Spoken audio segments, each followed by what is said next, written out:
All right, so there's been a bit of a situation with Hercules. Okay, for those of you who remember, this guy is the Cron King. Okay, the Cron King. All right. Your boy Hercules here. So yeah, I try to coach him through early on in BDO. I've tried to help him out as much as I can. I try to help out a lot of smaller content creators, like newer content creators and stuff. He does not look very happy right now. So, and the video is titled "Farewell Gaming, My Old Friends." So yeah. I made a decision, and there's going to be some screenshots during this video. This is just a heart-to-heart for those that were really a part of my community or that were touched by any form of content that I've ever created. I love gaming. I think that a lot of my community really loved watching me react to Hercules' content. Holy shit, dude. Like, some of my Hercules react videos are, like, some of the high, like, bro, literally insane. If I type in Hercules on my channel, bro, 45K, 29, 77K, 43K, 41K, 36K, 24, people 65K, 40K, 27. Like, people loved watching 110,000 views, 159,000 views. Like, people really, really liked watching me react to Hercules. I'll start with that. It's always been my peace, my escape, my way of... Dude, the music in the background is kind of like Super Doomer. Of exiting the harsh realities, essentially. I've been gaming since I was 5 years old. When my father got out of prison, one of his friends got me a Super Nintendo, which I still own till this day, with all of my original games, and I started gaming at the age of 5. It was really close to when I had just gotten here from Cuba, so I came from having very little to suddenly having my own gaming console, you know. So what you're saying is... Never mind, I'm not going to make that joke. I'm going to let that go. I have had some of the best moments of my life gaming, and gaming has brought me a lot of pain. What you're saying is the communist regime in Cuba didn't treat you as well as America? What the f***? I'm sorry, I had to. Throughout my life as well. I remember when I had a Game Boy Color and a couple games. I really loved Pokemon. I eventually opened up my own Pokemon shop as an adult. It left an impression in my life that will be eternal, you know. It's gonna die a part of me, and it was always a way for me to escape reality. To be honest, he chooses too many different games and doesn't pick one, so his views drop and he keeps swapping games. Okay, I'm gonna be honest with you about something. There are different types of content creators that can pull off different types of things. Okay. Every creator at some point in their career has to try to branch out to different types of games. And yes, you're going to lose viewers when you do that. Whether or not you float is a different story. You look at me, for example, I'll just use myself. You look at Throne of Liberty. When I started in Throne, holy. When I started in Throne, my views tanked just resubscribed for 33 months. Holy shit, 33, my guy bald. Like a fifth of what I had before, right? Maybe a half if you're being generous, right? But then I played Throne enough and did enough for the community, worked really hard, did all those tournaments and stuff, that then my Throne viewership was actually better than my BDO viewership for a time. Like, significantly. But like, that's because I worked really, really hard to do that. When I did Where Winds Meet, boom, bam, massive increase. Why? Because I had already proved to my audience once before that I will work really, really hard when I'm playing a new game, and my Where Winds Meet content was just a step above what the other creators were doing for Where Winds Meet at the time. Okay? Like, it is literally just like, I don't mean to like toot my own horn or anything, but like, when I go to a new game, I really try to bring the heat, man. I'm really trying to be the entertainer that I think that I can be. That's just because you gotta believe in yourself a little bit, okay? So like, there's a certain aspect of like, even my Where Winds Meet content, where like even my BDO or my Throne audience would watch my Where Winds Meet content and they thought it was hilarious because, you know, I'm screaming, I'm throwing the soup guy across the room, you know, whatever. But like, you really need to try. No matter who you are as a creator, you have to work really, really hard if you want to change categories and be successful. And respectfully, Hercules does not work hard as a content creator. I'm just going to be honest, okay? Like, you don't get to just change categories and like your viewership's just gonna stay the same or increase. Okay.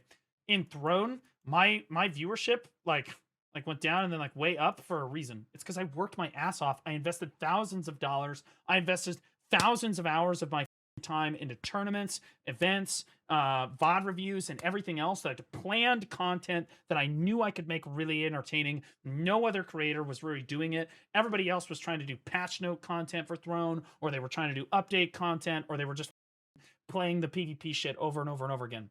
I found something that I could do that fit a niche, and I nailed it. Okay, I did the same thing for Where Winds Meet. I figured it out, and then I pivoted quickly, and I made that work. But you have to work hard. You can't just like, I'm gonna go live and I'm gonna grind for 20 hours. Nobody cares.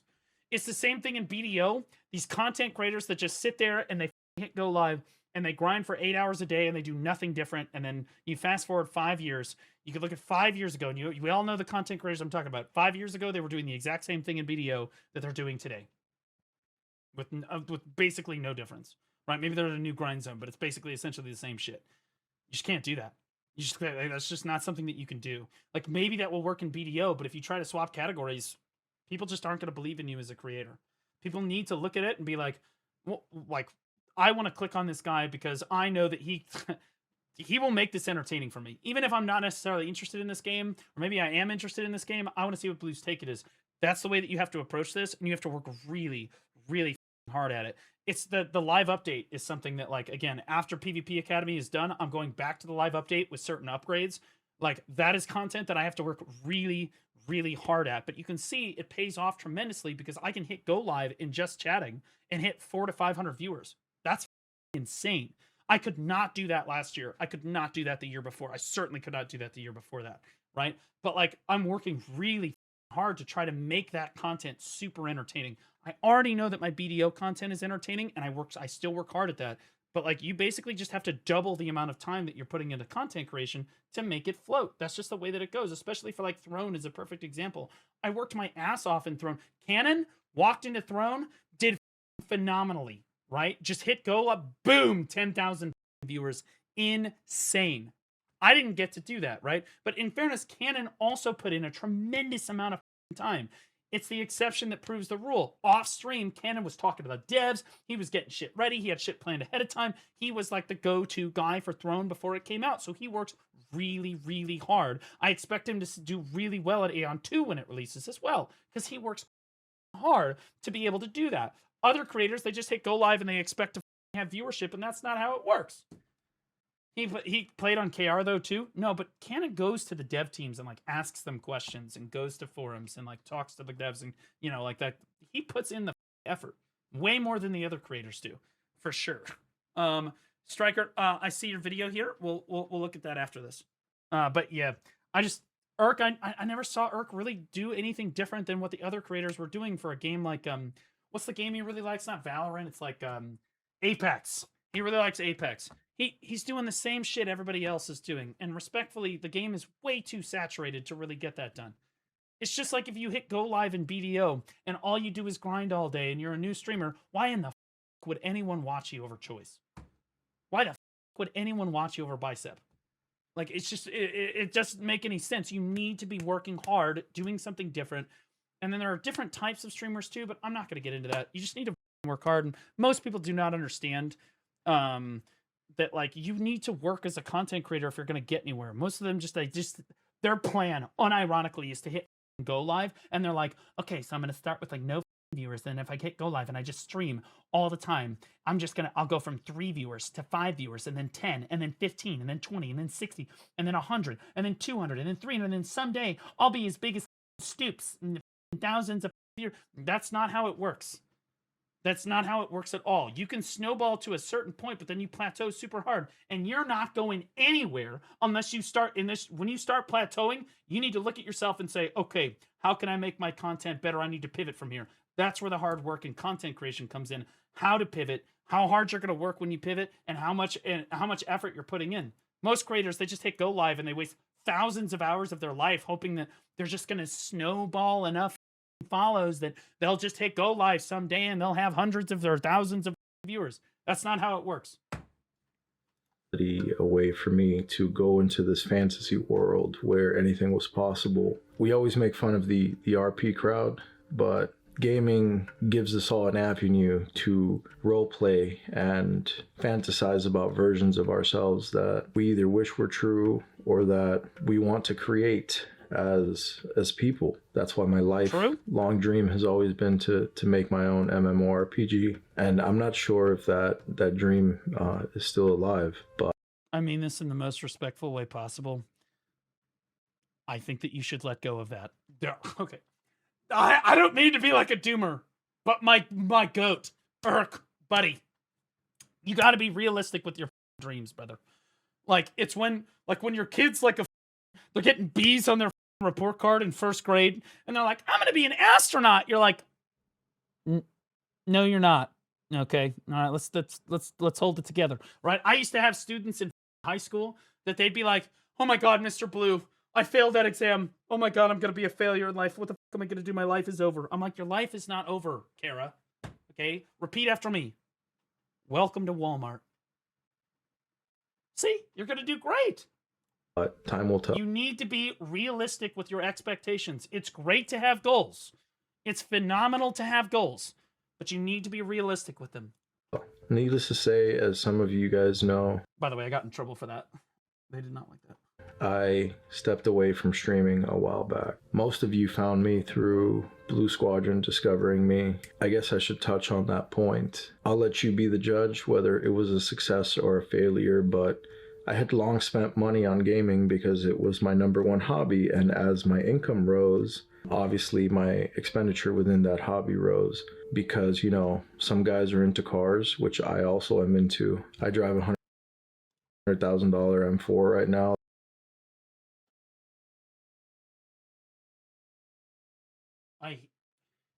I really like Hercules, so you need to understand what I'm about to say comes from a place of love. Buddy, respectfully, he knows how much money I've made, okay? Because I've told him. But I drive a 2011 Mazda 3, okay? I'm super into cars. I guarantee you I'm more into cars than Hercules is. Not even a question. I can tell you what kind of car it is. Year, model, and trim level based on the tail lights. Okay, I know cars. I take engines apart. I put them back together again. I've built them. Okay, I know cars. I love cars. I drive a 2011 Mazda 3. Erk's flexing his BMW M4, and I mean this in the sincerest way possible. With Hercules, it's always about optics, and I try to tell him this. It's always optics. He's always super concerned about how people view him. It's always like, dude, they need to see that I'm wealthy. They need to see that it's status, power, wealth, all of this shit. Again, I drive a 2011 Mazda 3. Okay? It's just like there's just a massive difference in how I look at like a chain. Like I used to be super poor. Now I am definitely not poor. Okay? And I have not at any point been like, I'm going to buy a $100,000 M4. And I've definitely not, hold on. I hate to do this to him. But, like, there's a reason is struggling. Okay, because here is the M4 that he's talking about. That's his car. Okay. So,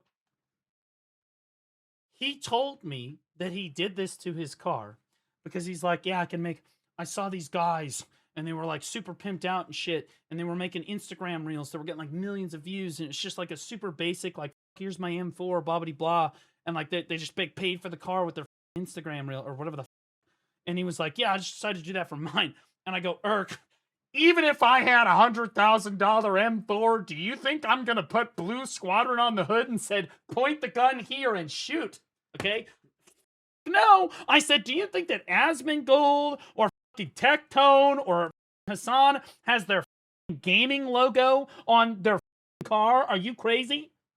Hell no, we don't want people to know who the we are. Okay? Successful creators don't do that, all right? Because you get shot, all right? Somebody's going to see that and be like, hey, I know that guy. And I'm not even popular enough to do that. I don't want people knowing where the I live. That being said, BMW M4 is a great car. It's supposed to have great retention value. I would not buy that M4. That's not $100,000. You spent like $3 or $4 grand on a custom paint job. No way that the guys at the body shop were like painting your car going, God damn, what the They're like, it's so beautiful. Oh God. They were probably crying as they ripped the little film off. Oh, God, it's so disgusting. It's what he wants. They're just paying us good money. Like, nasty. But it's all about status. It's all about status. Again, I guarantee you I know more about cars than Irk does, and I'm way more into cars than Irk is. But again, I'm not driving. And I don't know how much money Irk makes. Actually, I kind of do. But I'm telling you, having the M4, it's just not, it's a status thing. And you don't need it. Like, all that's fully custom wrapped. Typical. Yeah, see, he's like custom wrapped, blah, blah, blah. It's got some work done to it. Nothing major, nothing that voids warranty, but I drive a really cool car. My gaming ape is big on the hood of it. So I spend money on cars because I like cars. Some guys... Dude, I spend money on my car too. Like when the water pump fails, I have to buy a new water pump and then change it myself. That's me changing. That's me spending money on cars. Like that's... It's like guns. They spend a ton of money on guns. I have spent a lot of money. Okay, caught. I have spent a lot of money on guns. And do you know what's a lot of money for me? $10,000. I've spent about $10,000 on 10 guns. But the reason I did that is because it helps me sleep at night. Because I know that I have a public job, okay? And at any moment, somebody could come try to end my life because they don't like what I said about BDO or some shit on the internet because they're a psychopath. They help me sleep at night. I've got 2 guns. One fell off the desk. I got one over here too. You guys can't see it. A customer that recently dropped his gun hobby and sold like $20,000, $30,000 in guns. Yeah, see, but here's the deal. If you have a hobby, you don't need to spend a fortune doing it. Perfect example. I love Magic the Gathering. My friends love Magic the Gathering. Do you know what we all do? We proxy the shit out of everything because it's too expensive. Like, nobody cares. Okay? You got to be realistic with how much, like, bro, you have a hobby, right? But like, you don't have to spend tens of thousands of dollars on your hobby just to be like, because, oh, it's my hobby. I have the money. If you have the money for that, then great. But I mean, he's trying to say that he doesn't have the money, right? And dove into TCG, which is like trading cards like Pokemon, One Piece, Magic the Gathering. That's what my store sells. That's my business. So we all have a hobby. I caught a lot of slack for spending money on the thing that I love. And I had already spent money. Like I remember when I was in the Navy, Neverwinter came out on Xbox and I wasn't a PC gamer at the time. So I spent like 40 minutes playing the game and there was all these cool mounts and all this stuff you could buy. And I spent like $750 on that game. You spent $750 on a game that you played for 45 minutes is absolutely fucking insane. But Trax, I believe him based on how much he spent on BDO. Right? Does any of us doubt that he's lying? Like, I don't think he's lying. I think he's serious. And I think that it's less that I think that spending money on your hobbies is fine if you're spending within your means, right? If you have the money to spend and it's reasonable and you can budget it out, it's doable. But I think you're using that as an excuse to just have really poor impulse control, which is what I've told him.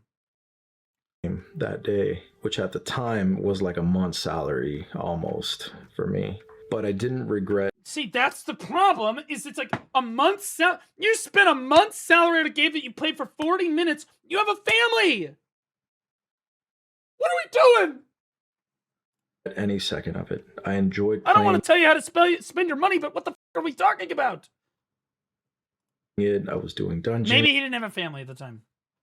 And it was really exciting, and you know, I played with my friends every day, and it was just my happy place. So at the time, I didn't drink, I didn't smoke, I didn't do anything. Like the only thing I did was work out and play video games. So I didn't mind it, you know. I use this as an excuse all the time.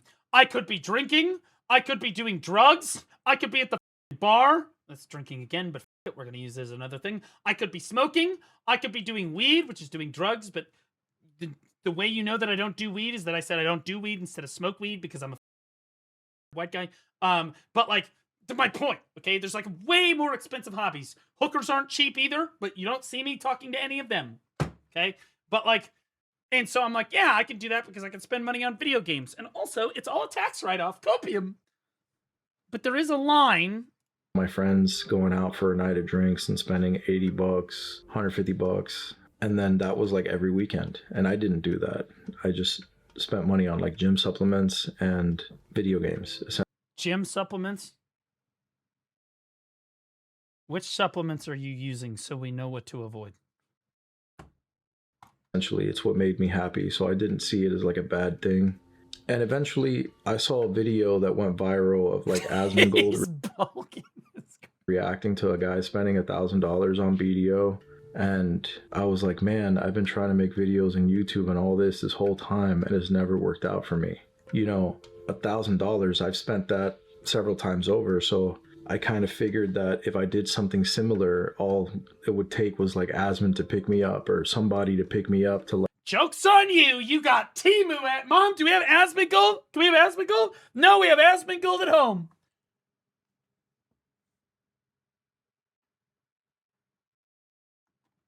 Like show me to the world.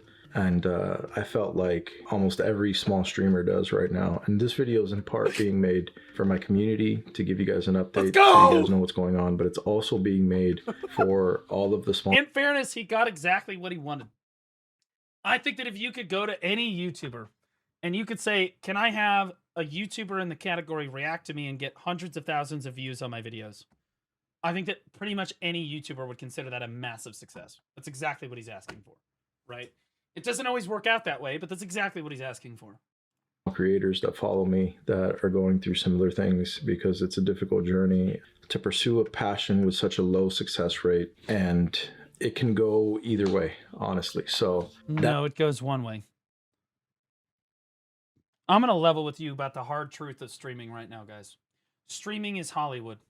It is present day Hollywood. Back in the day when our parents were kids, somebody would say, I'm going to go be an actor, and they drive to Hollywood. You know what happened to that person? 99 times out of a 99.999% of the time, they're homeless. They're living on the street. They're doing drugs. It's over. Their life's tanked. Streaming is the new Hollywood. Everybody thinks that they can go be a streamer. Everybody thought that they could be an actor back in the day. The reality is most people are one of two things. One, not talented, or two, lazy as. And it's usually the second one. But you need to do both things. You need to be a hard worker and talented to do this job. It is not a difficult job. I'm not going to sit here and say that streaming. Oh God, I've done a lot of fucking work in my life. Even a successful easiest job I've ever had. For the phone to ring. The only thing about making a content creator difficult is the mental battle that you're constantly struggling with, the paranoia that you deal with, the anxiety, the depression, the death threats, all of everything you deal with. But I'm gonna be honest with you, I shovel all of that to the side. You know why? Because I'm making a amount of money and I love my job. But I can handle that. Okay. Most people, they're either way too lazy or they're just not talented at what they're doing, or both. And that's just the way that it is. Yapping job. Yeah, everybody thinks it'd be great to just hit go live and watch YouTube videos all day. Yeah. But most of you probably are smarter than me. Like either intellectually or you've got some other quality, you've got more degrees than I do, whatever. I'm a charisma dump. Okay, I'm like every point into charisma that you've got. All right, now my int is not incredibly low, but it takes me a lot longer. You guys can probably read a book and pick up on it. You can read the book 3 times faster and pick it up faster than I can. It takes me longer, but when I do grasp the subjects, I'm really good with them. But it takes me a lot longer to grasp stuff than other people, right? Just like BDO. BDO, it took me a lot longer to grasp basic concepts than probably somebody like Choice or Biceptimus. But once I grasp them, I understand them at like a super thorough level, right? But like I'm a hard charisma dump kind of person. And unless you're a super hard charisma dump and you've got the work ethic, it's really, guys, it's just, this is not the industry. You really, everybody thinks that, oh, I've got a webcam, I've got a computer, I'm going to stream. Worst idea you've ever had. If you took all the time you spent streaming and you instead put that toward a like cybersecurity gig or anything else, any other career or passion or hobby, you would be far, far more successful than if you just sat there and played video games all day. Because that's not what this job is. And in fairness, if you look at my stream, how much of it is actually playing BDO? Most of me playing BDO is off stream. When I'm live, I'm doing other shit. And that should tell you right there. Okay? This job is not necessarily what you think it is, and so many people romanticize it. And the two biggest tells for whether or not you're going to fail at being a content creator, don't lie to yourself. You're either in it for the money or the fame. This is the two biggest reasons that people try to get into content creation, or both, right? It's a mixture of both. And if these are either of the two reasons that you really want to be a content creator, just stop now. You're going to be terrible at it. You're going to waste all of your time. I'm just telling you, okay? The reason I did it, love of the game, baby. I love doing VOD reviews. I never intended to make money off my stream. It just kind of happened. And that's how content creation should work. The money should always be secondary to making some amazing content. Throne and Liberty, my best in guild tournament for Throne and Liberty, same philosophy. I lost retardo amounts of money doing the best in guild tournament for Throne and Liberty.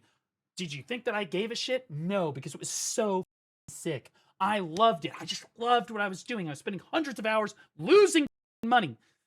But I did it. Why? Love of the game, baby. I just love making that fun content. I don't make any money doing the live update. Another perfect example, right? Like now, but someday I hope to, right? Now, I didn't make money doing reacts at first, but suddenly I just started making it. Okay, the money should be a secondary thing. Like, oh, great. I'm making money now. That's cool. That's sick. But sadly, it's the primary reason, like, oh man, if I can make $200 here, like, oh, yeah. Like, that being said, where's my L? Yeah, Asterix. Yeah. I wouldn't know Hercules if it wasn't for you. Well, W me then. I was like, all right, dude, I'm going to get into a game, but now that I can afford it and now that I'm in a decent place, I'm going to go for like a game that's slightly pay to win. So I went on ChatGPT and I was like, hey, what's the best pay to win game? No way it said BDO though. Stop it. Or blah, blah, blah, whatever. I put in a prompt. Some of you guys know this story. And ChatGPT had Black Desert Online as... Dude, there is no way. There is just no way that we're the right... Diablo Immortal? Gotcha game? Hello? What are we doing? What? WAI? You. Hold on. Diablo Immortal? Raid Shadow Legends? Rise of Kingdoms? Lords Mobile? Alright, Clash of Kings? Mobile Legends? Yeah, we're not even on here! He must have said MMOs or something. Type pay to win MMO? I don't want to. Like the #1 game that you could pay to win and like make content off of it and yada yada yada. So I was like, okay, I'm gonna go into this game. And I started live streaming for like no viewers. So I had like 3 to 6 viewers or something. Do it? All of you for making me do. All of you. God damn it. Like that. And of course, that was my friends who I was playing. That's rough, buddy. I'm not gonna lie, bro. We're right under Diablo Immortal. It's crazy. That's insane. There's just no way, bro. With and like my mom has always watched my videos and like tried to support, hit like, even though she doesn't understand what it is. My parents don't ever watch like any of my content. They watch like the first live update and like that was it. They're not my not okay. There's only one member of my family that's even subscribed to my channel. It's my brother. Everyone else, they all have Amazon Prime. Not even so much as a Prime sub. Nothing. Not even a time of day. That being said, I have never asked them to. I'm not asking them to come up. I am not interested in having my family necessarily, like, you should not have to ask for your family's support to be successful in this industry. It's like asking for your family's support to be successful at your job. It just doesn't make any fucking sense. It's just the truth. Now, it'd be great, right? My dad is super supportive of this, but, like, he's not, like, watching the stream regularly. And I'm really happy that certain members of my family don't watch my stream regularly because they are really, really radically political. And I don't think that they really understand where my stance is on things. And I would like to keep it that way. Under the radar. She understood that it's something that I enjoyed. Like most people, common story. The people that are supporting you are the, you know, the 2-3 guys that you game with, and you know, a parent or an aunt or an uncle or somebody in the family that's like, I'm happy that you're pursuing a thing that you enjoy. So I made my extended family is so eternally disappointed with me. You guys have no idea. 2 generations ago, my grandfather's generations were like salt of the earth farmers. Like, owned a big ass 100-acre farm, got up every day at 4 a.m., like tending to the livestock, plowing the fields, farmers. Okay, my dad ended up being a teacher after my grandfather fought World War II, and just 2 generations later, I'm watching YouTube videos like for a living. My ancestors are rolling over in their graves, looking at my pussy, femboy, worthless, good for nothing to society ass. Okay, I go to extended family events like Christmas and stuff. I used to be on track for med school. Okay, I was applying for med school. Okay, and I was a great candidate too. All right, and then I pivoted and became a content creator. So they're like, how's the streaming thing going? I'm like, it's great, man. Make a lot of money watching YouTube videos. It's really fun. Couldn't be doing anything happier with my life. Love this shit to death. They're like, great to hear, man. I can hear the disappointment heaving through their voice. I mean, it's rough, man. It's rough out here. some videos, whatever. Bro, they'd Didn't be really. proud. No, they wouldn't. In fairness, they would probably be insulted, is what they would be, because I'm. You look at how much money my grandfather and stuff was making, and how much money I make. They would shit their pants. Okay, they would poop themselves. Have the effect that I wanted. You know, I wasn't picked up by Asmon, obviously, but nothing happened for a while, and then I went on vacation. You should never try to start content creation with the intention of getting picked up by a larger creator. If it happens, it happens. But I'm going to be real. If you're going to be successful as a creator, you must be successful yourself. Even if Asmongold had watched every single one of your YouTube videos, he could not have made you float as a content creator. Just being honest. You can lead a horse to water, but you can't make him drink. I make the live update. Would the live update be amazing if Asmon reacted to one of them? Yeah, that'd be great. But am I counting on it? Absolutely not. You must be entertaining yourself. And my philosophy is, if the content is good, it will float. My community will watch it if it's good. They will respond to it. They will. It has to be good, and it has to be consistent. I have not been super consistent about the live update because I've got some issues going on in my family with like health issues and stuff. After the PvP Academy is over, I'm going right back to it, and we're going to make some improvements to it, and we're going to try to really bang it out and be consistent with it. But like, so it's on hold for the moment. But like you really, really have to invest hard in what you're doing. I just don't see it here. With my family, and I was in Hawaii, and that's when Blue Squadron started reacting to my video. I started getting a bunch of notifications. That's when I tried to make content in a car, in a parking lot, on vacation in Hawaii, and like drop that video like saying, man, I want to link up. What's a vacation, bro? Since I became a content creator, there is no vacation. There are days in which I am like bed rotting, trying to recover my mental so that I can come back to streaming, but I've not gone to Hawaii. That's crazy. That's like thousands of dollars. What the fuck are we talking about? I've gone on trips for the business.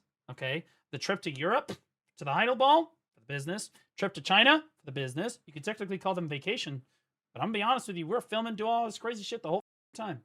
Okay, Mr. Full-Time Streamer. Off!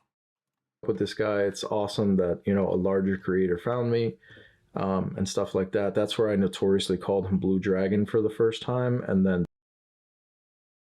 I did not know at the time, but that was the lesser of two evils, because now the official Black Desert channel keeps commenting on my videos saying, hey man, great video, Blue Square. And I can't prove it, but I know it's Ronin. that stuck. And even the official Pearl Abyss YouTube channel commented on a video. Because And the reason they do that, for those of you that don't know, is because a developer for Pearl Abyss, they're literally they're like interviewing live on the air. They're interviewing a developer for Pearl Abyss. Happened in the last few months. They're like, who's your favorite BDO content creator? Like, who's the most impressionable BDO content creator? And the guy goes, oh, I really like Blue Square.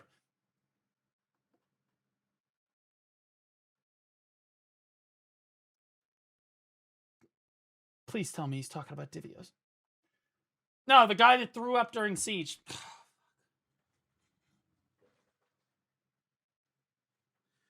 Like, legit, it was devastating. Enclave and Ronan almost fell out of their chairs. They were, like, cooked, okay? But I just want to say, he stated a content creator that was not even a BDO partner, so everything. I don't care. I'm taking that win. Something one time and called him Blue Dragon, and he lost it. So it was great content for everyone. Big shout out to Blue Squadron, man. Awesome dude. He's helped me a lot. People love to hate him in similar ways. Very true. They love to hate me. A little bit different because his content is more like energetic. He's a really great creator. But what a lot of people don't know is that he's taken time several times to have 2-3 hour, meetings with me privately. Okay. And they did not know that until you said that. So I just want to be clear. It was not me that said that. Okay. You said that. Yes, I have meetings with content creators. People ask me for advice. People do things, and I try to steer them in what I believe is the correct. I can't tell them exactly what to do, but I tell them what I would do in a particular situation. And he's had multiple meetings with me, and I told him exactly what I thought he should do. And if I'm being honest, this video reflects the fact that he's finally following my advice. And discuss a lot of things. I don't mean to be a downer, but there's a certain point when, like, he laid out his financials to me, he laid out the situation, and I explained it in plain English exactly what I felt he should do. Going on dates with other people, let me in. No, I try to help other content. That's why my DMs are open too. And please don't take advantage of that. But like, smaller creators DM me, they ask me for advice. I try to help them. If they're like, hey man, I really need your help. Can I get in a call with you? I try to help them. I do. I try to help them as much as I can. But at a certain point, it's entirely up to you. Right? And I've tried to help him. And now that he said it, I'm more than happy to explain. Yeah, he came to me. He came to me about multiple different things. Investing in new business strategies that he's got, or helping him with financials and everything else. And again, like, he's taken my advice here. He's someone who has been a mentor to me, in this field. And him and Fake Uni are really the only larger creators that maintained a relationship with me outside of the streaming space, and constantly, gave me advice. Where like they were going through stuff, I was going through stuff. I mean this in the sincerest way possible. I don't mean to toot myself the fuck up, but I'm going to tell you right now, most content creators in this field would sell their own mothers down the river for 5 minutes of prime time on the front page of Twitch. Most content creators are scum of the earth, get ahead at all costs, exploit, cheat, everybody else. I'm going to get ahead. It's the way that it goes. That's never really how I've approached life. I don't really care. And I don't know as much about this field as somebody that's been doing it for like 10 years. Okay, like, I don't know. I've been doing this for less than half the time that even somebody like Choice has. Okay, like less than half. All right. I can just explain to people what, like, the lessons that I've learned. It's like, hey, this is what I would do. This is what I've learned. That's all I can do. Kind of upheld each other a little bit. Obviously, I'm nowhere near those guys in scale, following, or anything like that. But it was really nice to be able to identify with them as real people that, had real emotions, real feelings, that there was an online persona, and then there was like, this is the actual person. And I think they're both. I'm going to be real. My online persona and my real person are the same thing. I think I'm the purest version of myself when I'm streaming, and I say this about other streamers too. I think that the camera not only adds 10 pounds, and that's the reason I look so overweight, is because there's at least 5 cameras on me right now, in fairness. But the camera only really does one thing. It takes what's already inside the streamer and it amplifies it by like a degree of magnitude. Okay, so like if you're kind of a bad person that uses exploits and then win trades in AOS, it's going to take that and then it's going to amplify that, and then people are going to see that and they're going to like that. That's just how it is. Both really great guys. Love and support them forever. But long story short, I developed a little bit of popularity in the video that will come after. And yeah, a rising tide does float all ships. But like sometimes, like when you're thinking as a creator, yeah, you do want to be thinking about what's best for you. But in a lot of cases, you do also want to be thinking about what's best for the game, because if BDO goes up tremendous, then I'm also up tremendous. Yeah, Rising Tide floats all ships. The PvP Academy is something that, like, for example, it's a project that doesn't really benefit me directly. In fact, it's hurting me because I can't focus on, like, the live update and other things that I'm trying to do. And it certainly takes a lot of time out of my day. But I think that overall, it's doing irreplaceable good to the PvP scene. I think that it is overwhelmingly positive to the PvP scene. I think it's doing enough good that, in my opinion, it's worth it, despite the fact that I'm losing money on it. That's just the way that it goes. This video, which is my last For the love of the game. gaming video ever. You don't ever see any of the other creators do shit like that. It's an Apex Legends game that I absolutely loved. It was en route to be my highest damage game, my best Apex performance after. Irk, again, I mean this sincerely. There's different types of streamers on Twitch. Some streamers are really entertaining.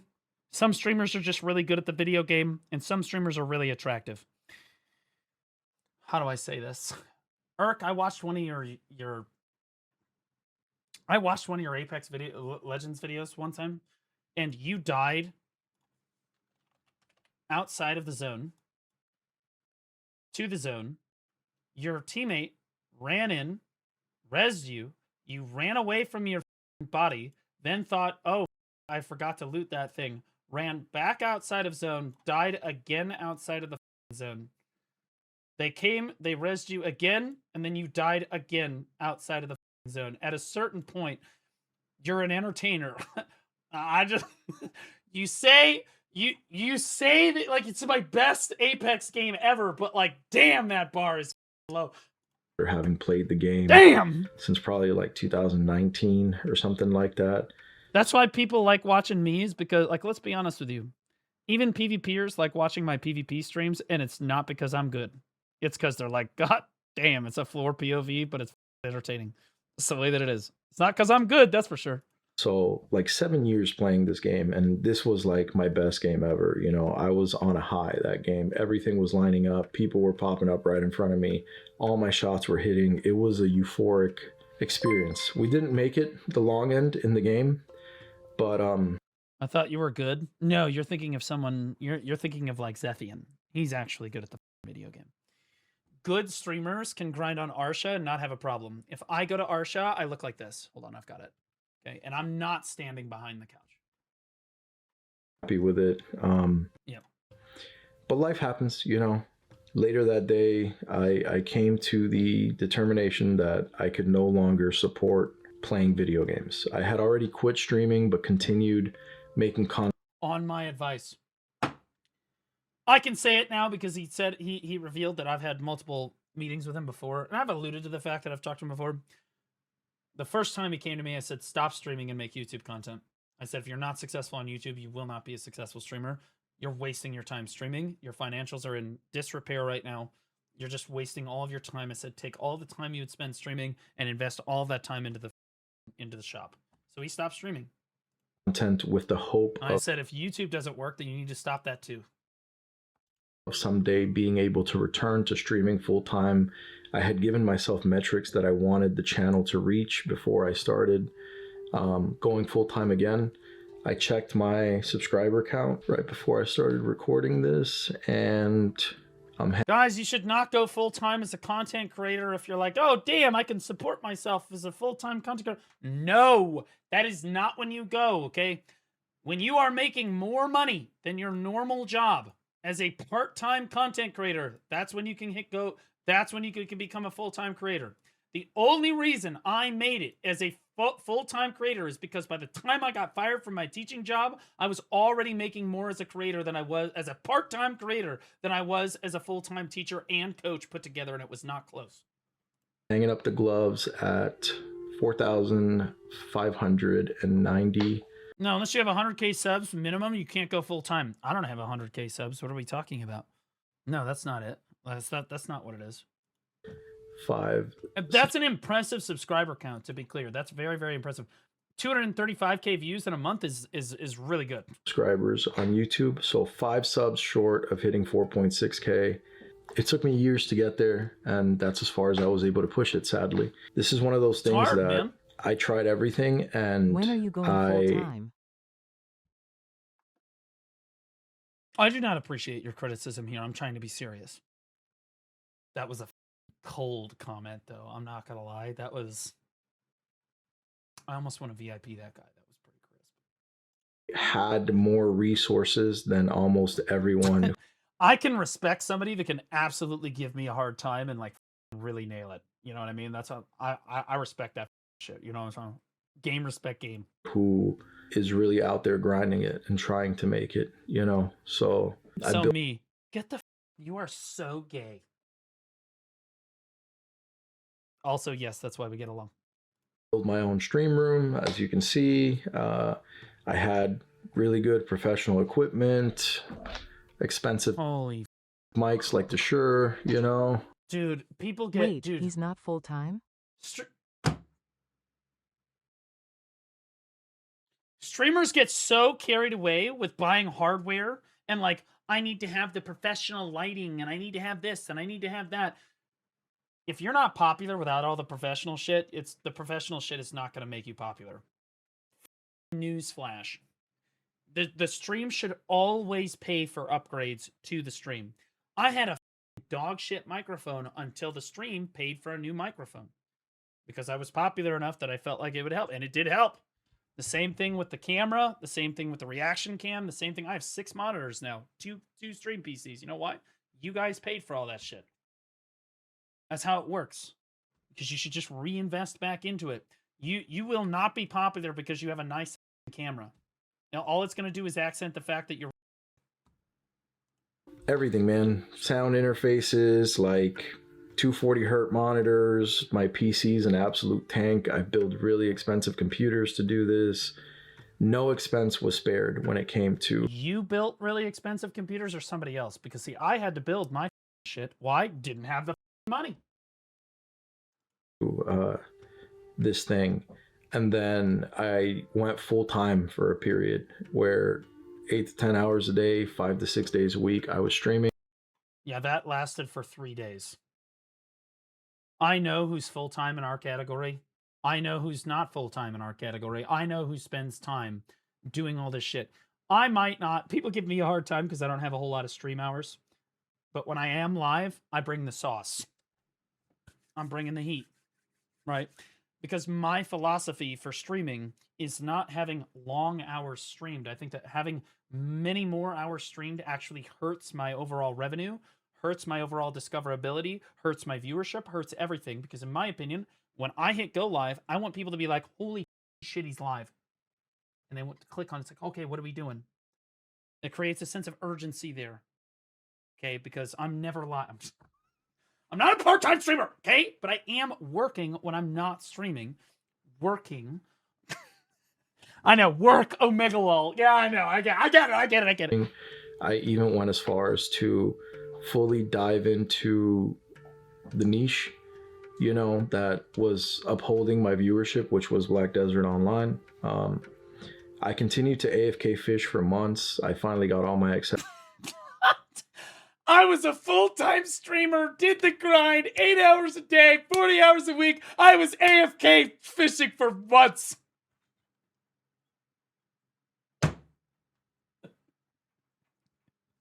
Man, he was working hard. Holy shit. What a gamer. accessories to Thank deck. God Blue doesn't have a 2H worker empire guide. You know what? I'm going to make it after this, and then you're going to look. Then you'll see. Like, was doing really well. I had plans for it and everything. I'm not leaving. But life gets in the way I'm not leaving. sometimes. And that's exactly what happened. So I'm actually curious if people would watch me during the daytime slot, and I know that Zethian's probably not happy to hear that. Maybe he is, but like maybe he's not. Probably not. But like I'm low-key considering trying to move to like the 8 a.m. to like 4 p.m. slot, somewhere in there, because my mental is, bro, the nighttime streams. The problem is that if the nighttime streams go long, I end up going to bed at like 3 in the morning, 4 in the morning, which is rough, dude. If the daytime stream goes long, I'm still in bed by 10, 11 p.m., right? Like reasonably. So I don't know. I'm considering it. I'm curious what people think about potentially moving it up. Blue, are you going to make a part-time worker guide?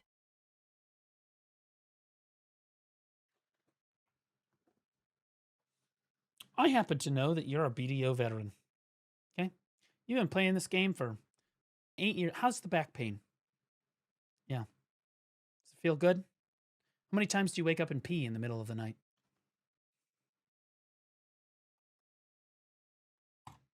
I took a step How's your prostate? back from streaming because my business was going under. And, I stood to lose a lot and my family would be affected. Funny enough, everyone, when I started streaming, was like, oh, you're going to lose everything. And like, you're spending all this money. What about your kids? What about... And they were right. At some point we have to like come to the reality that somehow the chatters are right. Oh, you're not going to make it. You're going to lose your entire... well, you really showed them. about this and that. And I explained to everyone that all of my kids' colleges were already paid for, that I was stable, that things were good, and that I was just spending money on the thing that I enjoyed, like everyone else does, I don't... 8 a.m. to 4 p.m.? PPL these days are slacking. Gotta pump those numbers up.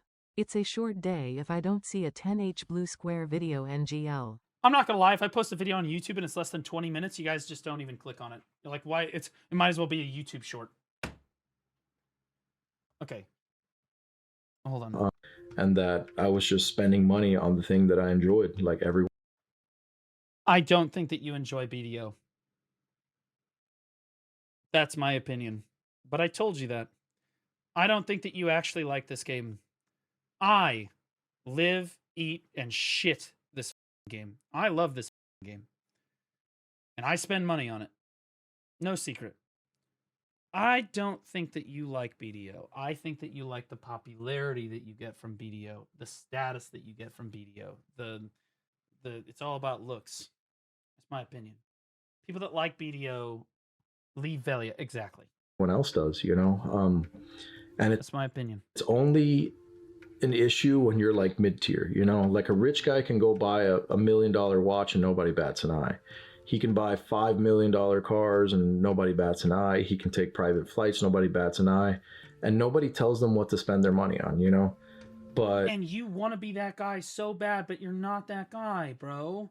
Like, I'm not even that, but like, what are we talking about? What the I'm over here squeaking my cheeks together. I literally laid a gravel pad in my backyard with pavers over the top of it for it's like a 13 by 11 gravel pad. Did all that because they were like, they quoted me like $2,000 to put some gravel down and some pavers on top of it in my backyard. I said, Dad, I'm doing it myself. I'm not paying $2,000. What the are we talking about?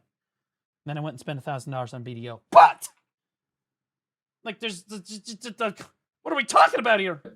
If you're a regular guy and what you love isn't, having $10 million in jewelry, and what you love is gaming and you want all the cool skins and this and that, then somebody has an issue with it. And that's something that's inevitably a part of our social experience as human beings. You look at all the street kind of interviews that people do where, there's a bunch of younger hot chicks and they're asking them, what's the hobby you hate most in men or whatever. And it's like 90% of them say gaming. I'm going to have, okay, I need everybody that's super politically correct and loves women to go ahead and mute the stream right now. I'll give you a thumbs up when you can come back. The reason that bitches say that they hate men that are gamers is because we actually just love gaming more than we love women in almost every case. Okay? And they actually cannot outcompete our love of gaming. Real shit though. Like, would you rather be trying to court a hoe or like just playing BDO with the boys?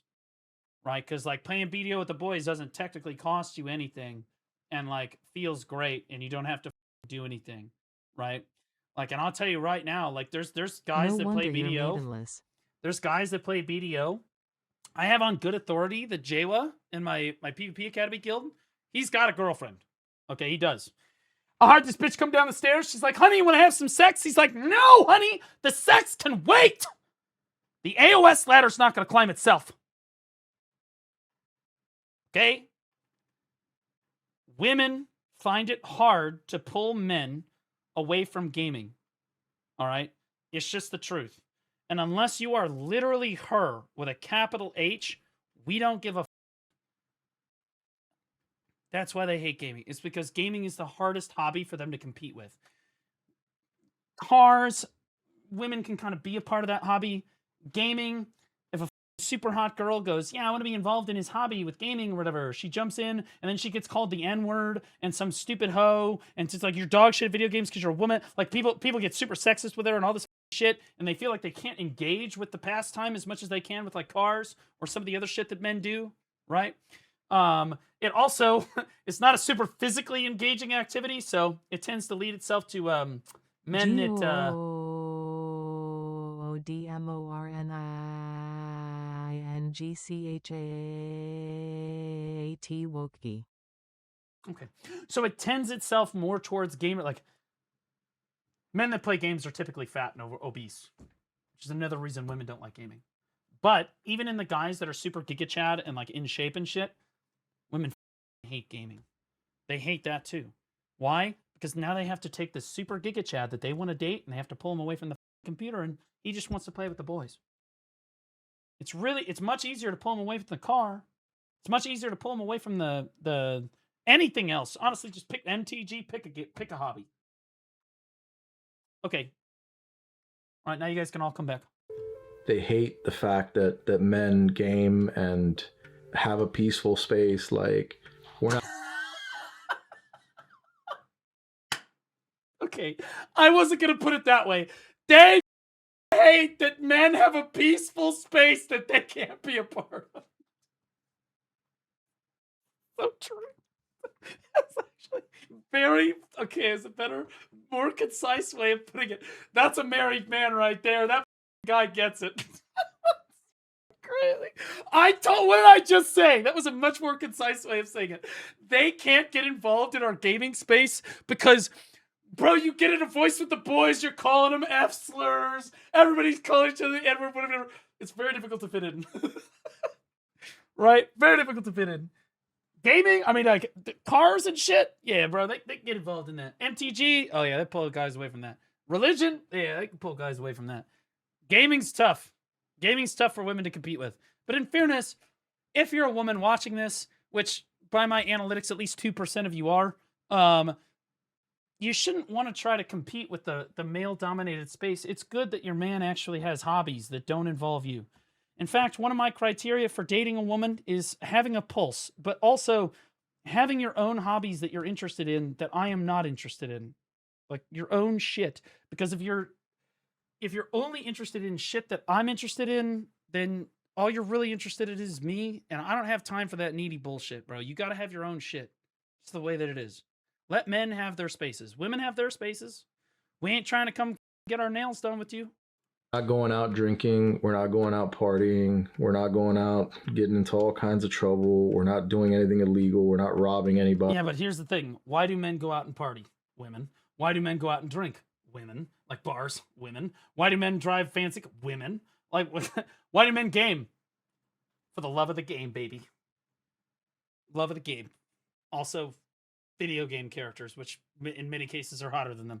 Buddy, Just being honest. We're not committing crimes. We're just playing the game. We're just existing. Love of the game. In our own little world. And it's something that not a lot of people like. They have a problem with it. And I understand that. So it's always been like this looked down upon thing. And I explain trying to be a content creator or a streamer to people in the same light that I explain trying to be an independent artist or a rapper. You know, like if you're trying to be a rapper in high school or your 20s, everybody's like, oh, cool, you know, this and that. Once you stretch to 25, then something's got to give, you know. Just resubscribed for and 6 then once months. you make it to 30, I'm 34 now. You just kind of get looked at as a loser, and no, that's all the time. Maybe that was just me, guys.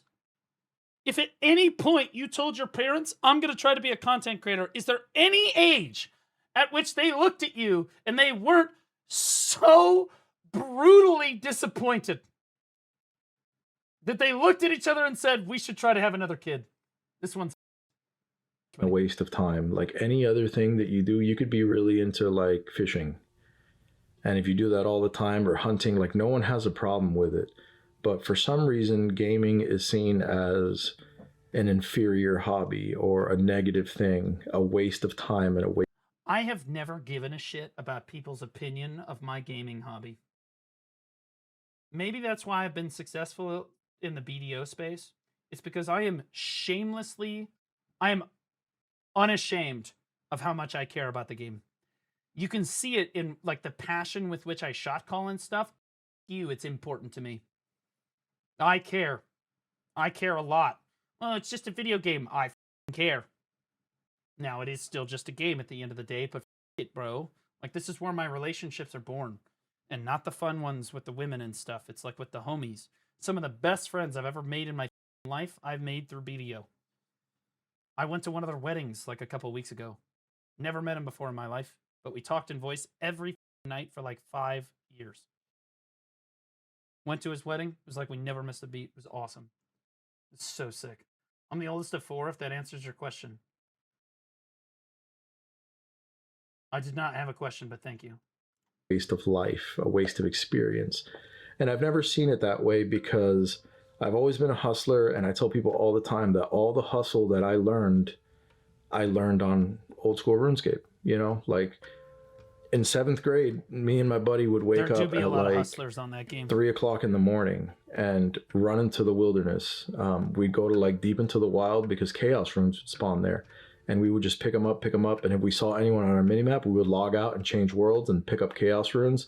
And then do that for like 3 hours, not get sleep, and do that every day, all week, so that we could sell those chaos runes. And I do this in BDO stuff. Bro, I remember back in the day, dude, we'd be grinding all night. You just sitting there talking to the boys. You said you were going to go to bed because you fixed your sleep schedule. You look up, it's daylight outside. You're like, oh, guys, I got to go to bed. I've been grinding saucing since, like, I don't even want to know. And then you go to bed. Like, it was the same thing at Orc Camp. It's the same thing. It's just, it is what it is, bro. And then we had to compete against all the other people that were selling stuff. And whereas more people were trying to level up in the game, I've always been very like resource or financially driven in games because, again, it's a fantasy experience. I grew up really broke. So the thing that I wanted out of video games wasn't the thing that everyone else wanted. The thing I wanted was like, I want to be rich in the game. I want to have resources. I want to be powerful. I fixed my sleep schedule. I am now nocturnal. Nice. Great job. See, he wants to be rich. He wants to be powerful in the game. And he said earlier, it's like, oh, you want to be things in the game that you can't be in real life.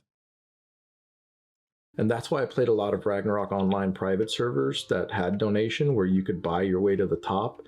And then, you know, I wanted to feel rich enough in the game where I could give away things. And people would be like, wow, you know, amazing. This guy's got all this shit, you know, because I never had that in real life, you know. I always had, like everyone else, $1 million dreams, but I was always... Brutal reality is that most of chat would sell, like, bro, if I said, hey, chat, do you want me to have a giveaway tomorrow for, like, I don't know, 10,000 pearls? Everybody in chat would be like, let's go. I love Blue Squadron. Let's get it. And then they would fucking... None of them give a fuck about you. They just want their giveaway and then they're out. Okay, they will gaslight the shit out of you to get free shit. You know why? Because we're all poor. Broke. And sorry, all of you are poor. And it gave me a way to live that lifestyle or experience that kind of allure without having to actually be at that stage. And that's what gaming is to a lot of people. Like guys that are really good at video games, like really, really good, have almost this superstar effect within the gaming world.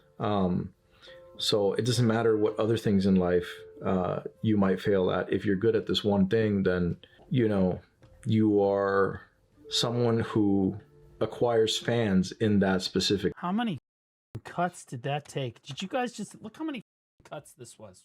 Watch this shit. In the span of like 8 words. Life you might fail at. If you're good at this one thing, then you two, are someone who acquires fans in that specific field, and people really like you or support you, and it's kind of like an acceptance thing, there's like it's the same thing for everything in life. If you're really good at it, you'll be successful with it. Psychological concept that all human beings are acceptance junkies, even people that are parts of really niche small communities. Like we're all tribal, ape race people. I would not describe people as apes, okay? Because I've done that too many times. I used to just call people apes by default. Then I had Neptunes on the stream. I accidentally called them an ape, and shit went downhill, okay? You have to be careful about what the mannerisms that you're using to describe people are, because you might come off as accidentally racist.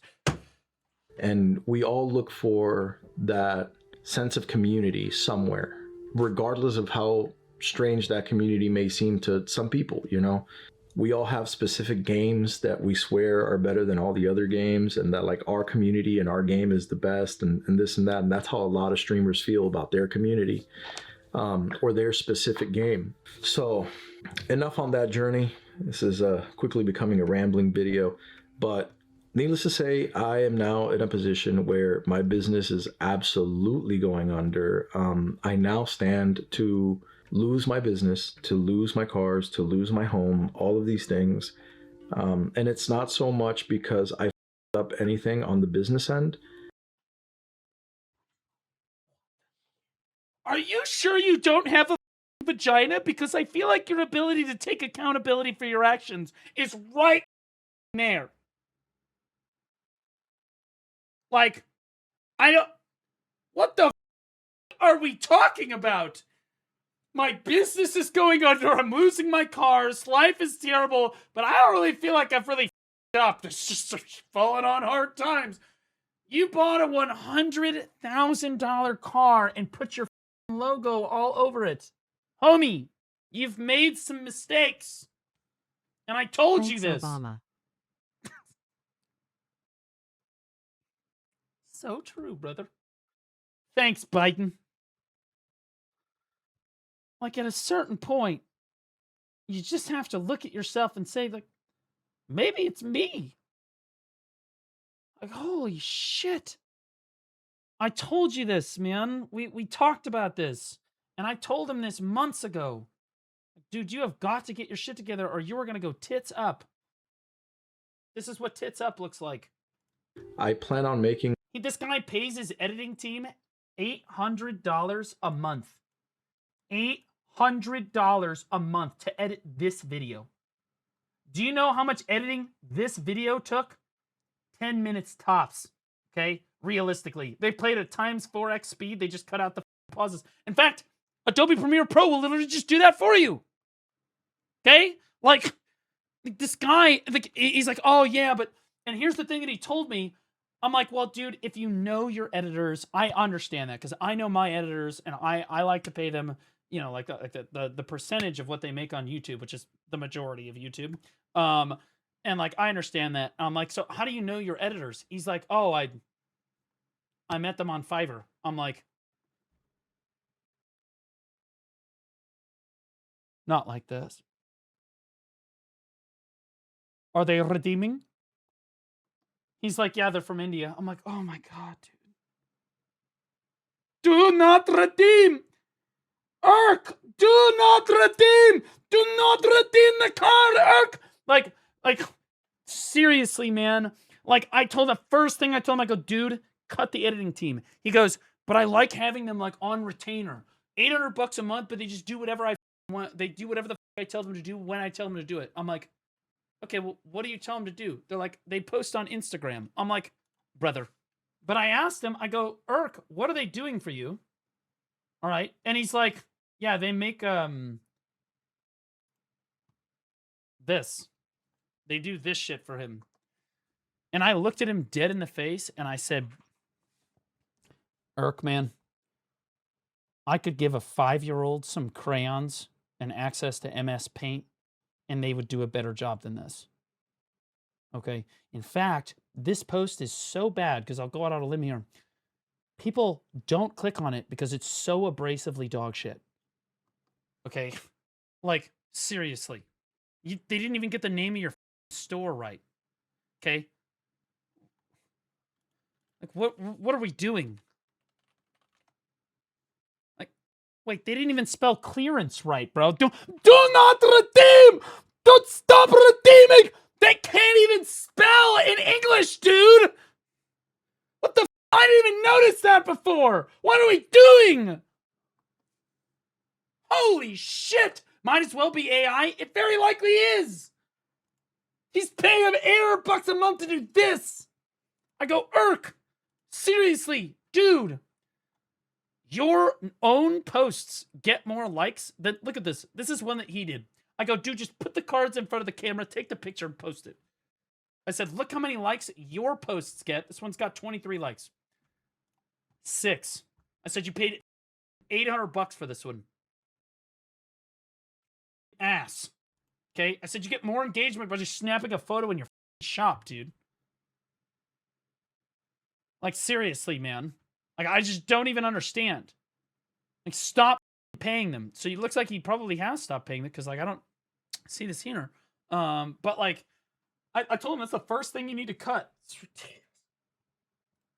A really detailed video on that. I'm not sure when it's going to come out. I have to save this place, so I have a lot of work to do here. But I'll eventually take the time to make that video. Essentially, I am a reseller who deals in the product line of other companies. So what happened was I went from getting 400 to 600 booster boxes of Pokemon whenever I wanted, selling them all, making $5 profit off of each box, and then ordering more and selling them and ordering more. And, you know, depending on the game, on the that is how supply and demand works. Yep. TCG, different sets drop every like 3 to 4 months or something like that. And let's say in that 3-month period, I could order 400 boxes, sell them. 4 days later, order 400 more, sell them. And, you know, you're making $5 off each box. That starts to compound. Business was good. I was making a lot of money. Okay, let's just be clear. Okay, so 400 boxes at $5 a box. Whoa! We're cooking with gas now. That's big shit. I bet that might even cover half the rent for the month. And then suddenly, again, I went through this with him. Like, you know, Surging Sparks hit and the allocations dwindled a lot. They died extremely. Okay. I don't want to get into the specifics of this. I'm not going to. It's not my place. I know exactly what the fuck went on. But like, it's not. I'm not. Now, he made some galactically stupid financial decisions, if you can believe it.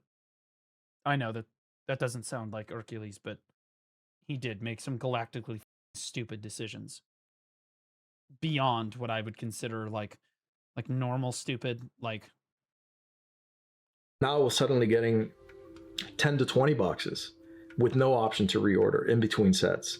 And it's gotten worse. It keeps getting worse. Like now I'm getting 3 booster boxes or being completely skipped over on certain sets. So when you get skipped over for 2 or 3 sets, that's like half a year that you have no product from this line. And a lot of that's happened. I don't want to get too into it, but powers out of my control made decisions that ultimately crippled my business. I told you this. You have got to take accountability. Jesus Christ. It was absolutely within your control. 100%. It was within your control. You up on like 100 different levels and they stopped sending you product because of it. Have lost a lot of money here. I've lost hundreds of thousands of dollars here. So it's not a small amount of money. Again, I told you guys, galactically stupid. That we're talking about. And I'm still trying to save this place. I'm fighting tooth and nail to keep it afloat, to at least make it until my lease is done here so that I don't go bankrupt and lose everything. And I'm fighting for my life, bro. Straight up. So I'm in a position where I can no longer time sink any of my energy into video games. I can't You should have done this 6 months ago when I told you to. even play them. I have an editing team, so it's not like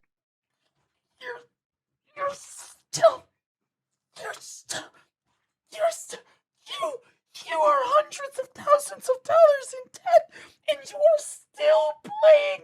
You're still paying the Indian editors that are misspelling the word clearance. What are we doing? What is happening? Holy shit. My editors make almost 100% of what YouTube brings in. They also make most of the YouTube sponsors when we have YouTube sponsor shit going on. But if I start making no money, they don't make any money. That's how it works. Okay? I need to be making money for all of us to be making money, and then everyone's happy. As long as I'm doing my job, everybody's happy. You are not making money. They are making more money than you are. Okay? That is inappropriate. That is out of line. Some people say that I'm too kind with my money, but I'll be honest with you. I don't like at the end of the day, I'm like, yeah, we're making enough money. It's going to be okay. But if the day ever came where I was making less money than my YouTube editors, you can bet your sweet bippies that there would be a conversation taking place. Real shit. Like, hey guys, I f***ed up. It's my fault. This is why we're not making money this month.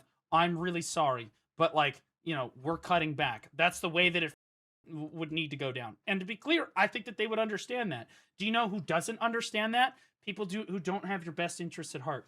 The reason I like my editing team, Note and Pixel, my goats, is because, one, they understand exactly what I want, okay? Two, I can trust them beyond any reasonable fucking doubt to do what's in my best interest. And three, if the day ever came, because when times are good, everybody's happy. But when the times are bad, I trust Note and Pixel to understand that's like, okay, guys, I gotta cut you guys, or I gotta cut down on what's going on. Fortunately, we haven't really had to have that discussion before because I'm not. But like at the end of the day, you need to be willing to have these conversations with the people that you're paying. He's not, and he doesn't even know these people. I know Note. I do know Pixel, but like through the internet. But like Note and I have met many times. Okay, like it should be harder for me to talk to Note than it is for him to talk to these people in India. I would have cut these people off immediately. Buy Taco Bell money. All right, exactly. We almost ulted. Okay. I have to edit my own shit. Like I can just take, 3-4 hours, play some games, make some content, shoot it to them. They'll take care of editing it, and it'll go on the channels. They manage all of that for me. What do you mean all of that for you? You post like how many videos do you have, Irk? 2 days. Okay, one. Okay, they've done 2 months ago. Okay, so like 2.5 months ago. They've done 3 videos for you in the last 60 days. Whoa, man, they're really making their money. I bet if Note could trade it, I bet if Note was like, damn, 3 videos, which honestly would probably take it to edit Irk's videos, it would take him 30 minutes. 30 minutes, tops. Okay, because he's going to ×4 speed it, just cut out all the blank space and be done. That's it. If Note could do 3 videos for $800, he would do it. 1,000,000%. Pixel would too, to be clear. Not like I have to edit my own shit. Like I can just take, like, my limiting factor for an editor when I'm bringing somebody on is I'm like, hey, you make basically 100% of what the channel makes to a certain point, and then I'll start taking a percentage. But like what that does is it incentivizes them to work really hard. And what people that have their, like, don't have my best interest at heart, they will always say the same thing. Well, I think that I should be compensated for my time early on because I'm going to put a lot of effort in up front and then I'm not going to make anything in return. Right? And my response to that is, yeah, like a business, that's how the business works. Because someday you're going to be putting forth lower qualities of effort for massive amounts of money. Do you think Asmongold's editors, like, they're probably compensated tremendously well for, like, comparatively how much they have to actually work. But they've been with him for many years. That's how growing in a business works. That's it, right? You're going to have growing pains. It's going to be difficult. Times are going to get good. Times are going to be bad. It's the way that it goes. That's why you pay them a percentage. 4 hours, play some games, make some content, shoot it to them. They'll take care of editing it, and it'll go on the channels. They manage all of that for me. But it's just gotten bad, man. So I have to walk away. I have to step away from it, and I have to focus on this. And when you're in this kind of position, you know, they say never try to monetize your hobby or do your hobby for work, because then it becomes work and it no longer becomes your peace or your safe. That shit. I'm going to be honest with you. If you can make your hobby into like tons of money, you should do it, because then you'll love your job. Yes, your hobby does become work. So in some aspects you're missing out a little bit, but like ideally you're making a lot of money. So like, you're like, okay, well, I love my job. Yeah, BDO is my job, but I would not have it any other way. Space. Gaming is my job. I experienced some of that when trying to force the BDO content, where I could play it for like 4 hours. Distracted by a gif of Millie Alcock. Did you say something? Who's Millie Alcock? Holy shit. Okay, we'll talk about that. And then I was like, I just want to play Apex, or I just want to play World of Warcraft and stuff. It sucks because I put a lot of work into coming back to streaming full time. Right now on my classic TBC server, I have like 5 level 70s. So my WoW content is ready to go into like endgame PvP level. You know, my BDO content, my gear score is really high, so I'm ready to do all the endgame stuff and make content on that. I dare you to go to Zephyros and grind for a single hour. If you die under 5 times, I'll give you $100. God is my witness. You're ready for the end game content. Honestly, go to Star's End. We'll see how long you last there. I just don't have the time and I can't do it. And then when you're in stressful situations and, you know, you want to escape the realities of the world for just a little bit, for like an hour, you know, or 2 hours, people have a problem with that sometimes. When they're also in the stressful situation, it'll always be looked at as like you're playing video games, or like you're doing this shit or that shit, like, you know, focus. Yeah, dude, as it should be. If you're streaming to 30 viewers a day, every day for 10 hours a goddamn day, and your business is going under, like hundreds of thousands of dollars under, you're an idiot. That's what I told you. Like, yeah, that's stupid. Like, he came to me, asked me flat out, he said, Blue, I need to know how to monetize like you do. I need to know how to make money off this business. I go, Irk, you have 30 viewers. Real shit. If every single one of your viewers is paying you like $400 a month, you might be able to float. But you can't really count on that. Okay, I got chatters that have been watching me 2 years. They have not subscribed a single time. Okay, but you know what? If I have enough of them, and by the way, love you guys, appreciate all of you, but they're still giving me like monetization. But see, I have enough viewers to make that work, and that's totally fine, right? Because I have enough viewers that I can have enough, like all these freeloaders. Okay, guys, remember you can subscribe for free with Amazon Prime. By the way, okay, it's a thing you could do. All right, gives me like $1. Anyway. T0SCH1_ just gifted 10 subs. Prime this. Tosh, thanks for the 10 gifters, buddy. Appreciate you. Thank you so much, man. Appreciate you. He goes, well, can I just like jack up the ads? How are you making money? I go, dude, you could run the ads all the way to 16 minutes an hour and call yourself Janae Remastered. Okay. I said, it's not going to matter because you don't have enough viewers to make it work. I said, furthermore, Yuria_Chai just resubscribed for 7 months. Thanks, Ty guys. for reminding me. Appreciate you, Yuria. Thank you. Freeloader right here. Totally fine. Love you to death, buddy. Thank you. I used to be a freeloader. Okay. Excelsior LX. Thanks for the Excelsior 8 months. underscore Appreciate you. LX Thanks so just much, man. resubscribed for 8 months. I used to be so got you. poor. I watched all of my Twitch streamers, and I had ad blocker on, no subscription, just watching, paying them nothing. But you know what? I still make money off those people. I still make money off those people. You know why? Because I get money from Magma sponsors Salamence based just on my average resubscribed for viewership. 6 months. So you're Yeet. still helping me, even if you feel like you're not. You don't feel bad about it, because I'm gonna be honest with you guys. I really appreciate all the love coming in.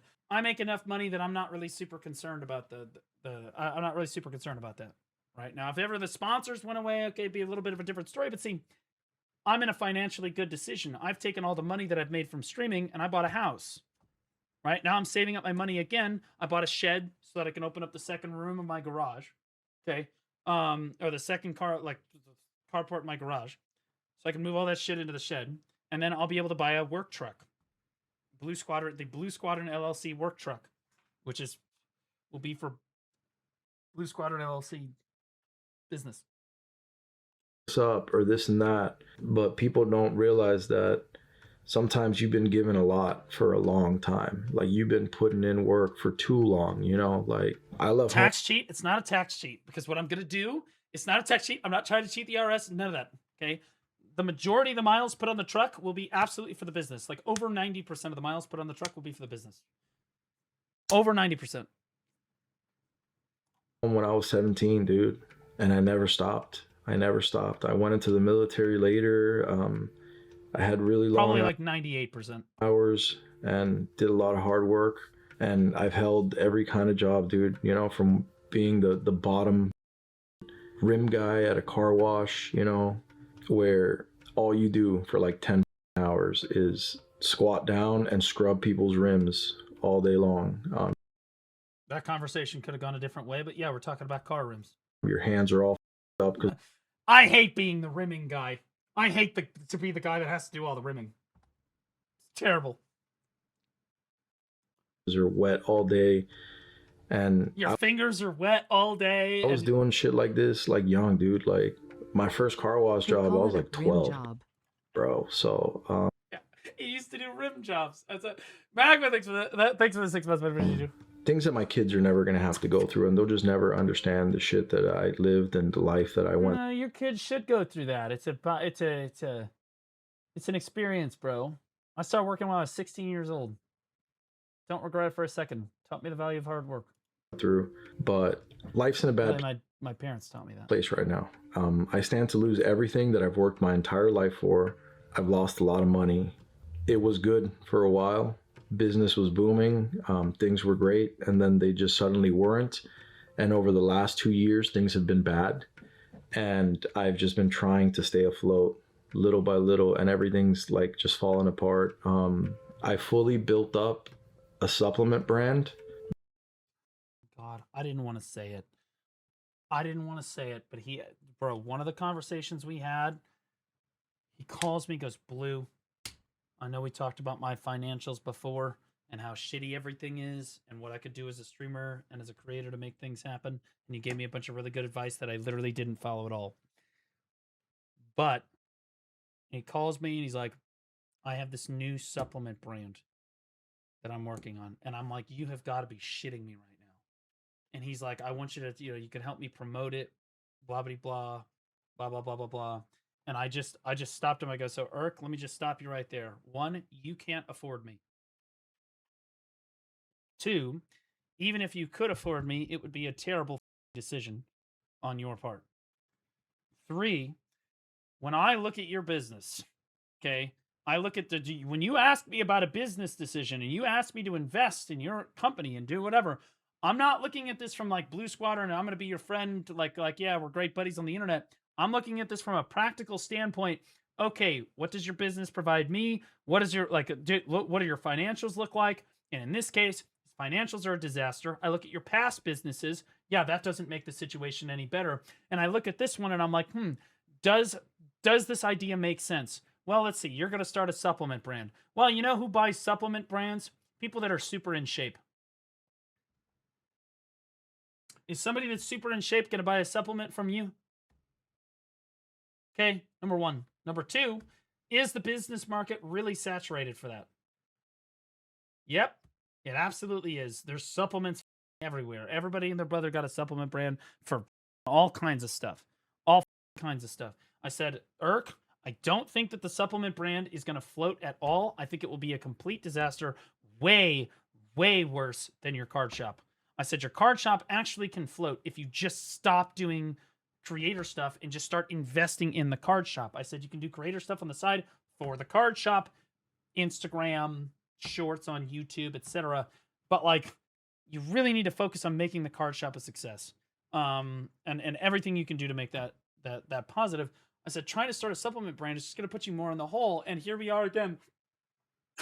Because I've always liked the gym culture, so I was going to start with a pre-workout supplement. I have a apparel brand fully built up, hats, t-shirts, everything Asian style that looks really, really good.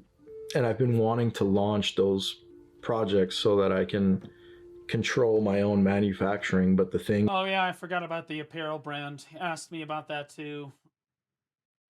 I said I prefer wearing my duck t-shirts. Money right now, I'm broke, so I have to like grind up from ground zero all the way up again. And I don't know how I'm gonna do it, but I've sucked at a lot of things in life, and one of the only things that I've ever been really good at is just not giving up, dude. So I'm gonna keep trying. And you should give up. I'm somebody, I work really, really hard at somebody. I am all about not giving up, follow your dream, blah, blah, blah. But you need to be realistic. You've got to be realistic with your dreams. You've got to be realistic with your finances and everything in life. Bro, this constant, never give up.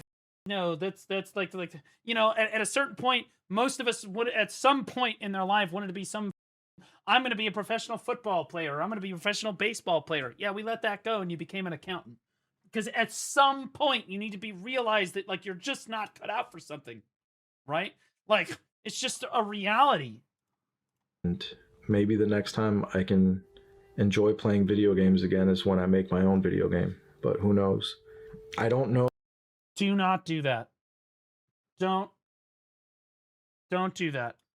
What direction life will take. And I just to be clear, I stand to profit the most off of his MMO business idea. Okay, as somebody that will react to the video of that game being a total disaster, I stand to profit monetarily way more than everybody else does off that business. And I'm telling you, don't do that. And if you do, DM me so that I can watch how that unfolds. Right now, I had big plans, you know. I started writing my fantasy book because I want to make my own MMO, like a small indie MMO with a small team of guys. And I figured that I would need to... We're doing the supplement. We have a card store. We're trying to be a creator. We've got the new MMO. We're working on a different... Like what? Clothing, apparel brand, car content. What are we doing? What is happening? Like... create that entire world and write all these stories, so why not drop a fan? Yeah, that's why, again, dude, when I tried content creation, I realized that this is what I want to do with my life. Like, I hope that all of you have this epiphany moment, and I hope it's not for content creation. I hope that when you find that thing that you're like, holy, I love doing this. Like, this is, I was built for this. And you'll know it when you find it. You will know it when you find it. You'll be like, holy shit, I could just do this forever. And it's not gaming where you're like, yeah, I'll just do it for fun in my free time. No, it's like you can't get enough of you eat it. And you'll know it because you spend your free time making $0 looking up more research on it. You'll watch YouTube videos on it constantly. You'll educate yourself. You'll start doing it more. You'll get better at it. You'll get skilled. You'll be good at it, right? And you'll keep throwing time into it despite the fact that you're not making any money off of it. And again, no, I'm not talking about gaming. Okay? I hope that you all find that, because for me, it's content creation. Oh, I love this job. Fantasy book, and then drop a manga side by side if you want to read like a more condensed version with really good animation. So I've been working on that, my fantasy book and my manga for a really long time, little by little, you know, and been trying to build up these brands to launch them. Manga? And the launch Wait, you have manga too? What the plan was set, but now there's no money to launch them. So I don't know what direction I'm going to take. I finally finished school because I was a full-time student while I was doing all this. I was like, it was too much, man. It was overwhelming. I was trying to stream, make content, build up the apparel brand, build up the supplement brand, be a full-time student and take 4 classes. Why the if you're broke as shit, why in the are you wearing some gold ass expensive looking watch with an expensive looking ring? Why are you wearing a Hurley hat? Brother, you got less money. You walk outside, you look at a homeless person, he's got more money than you do.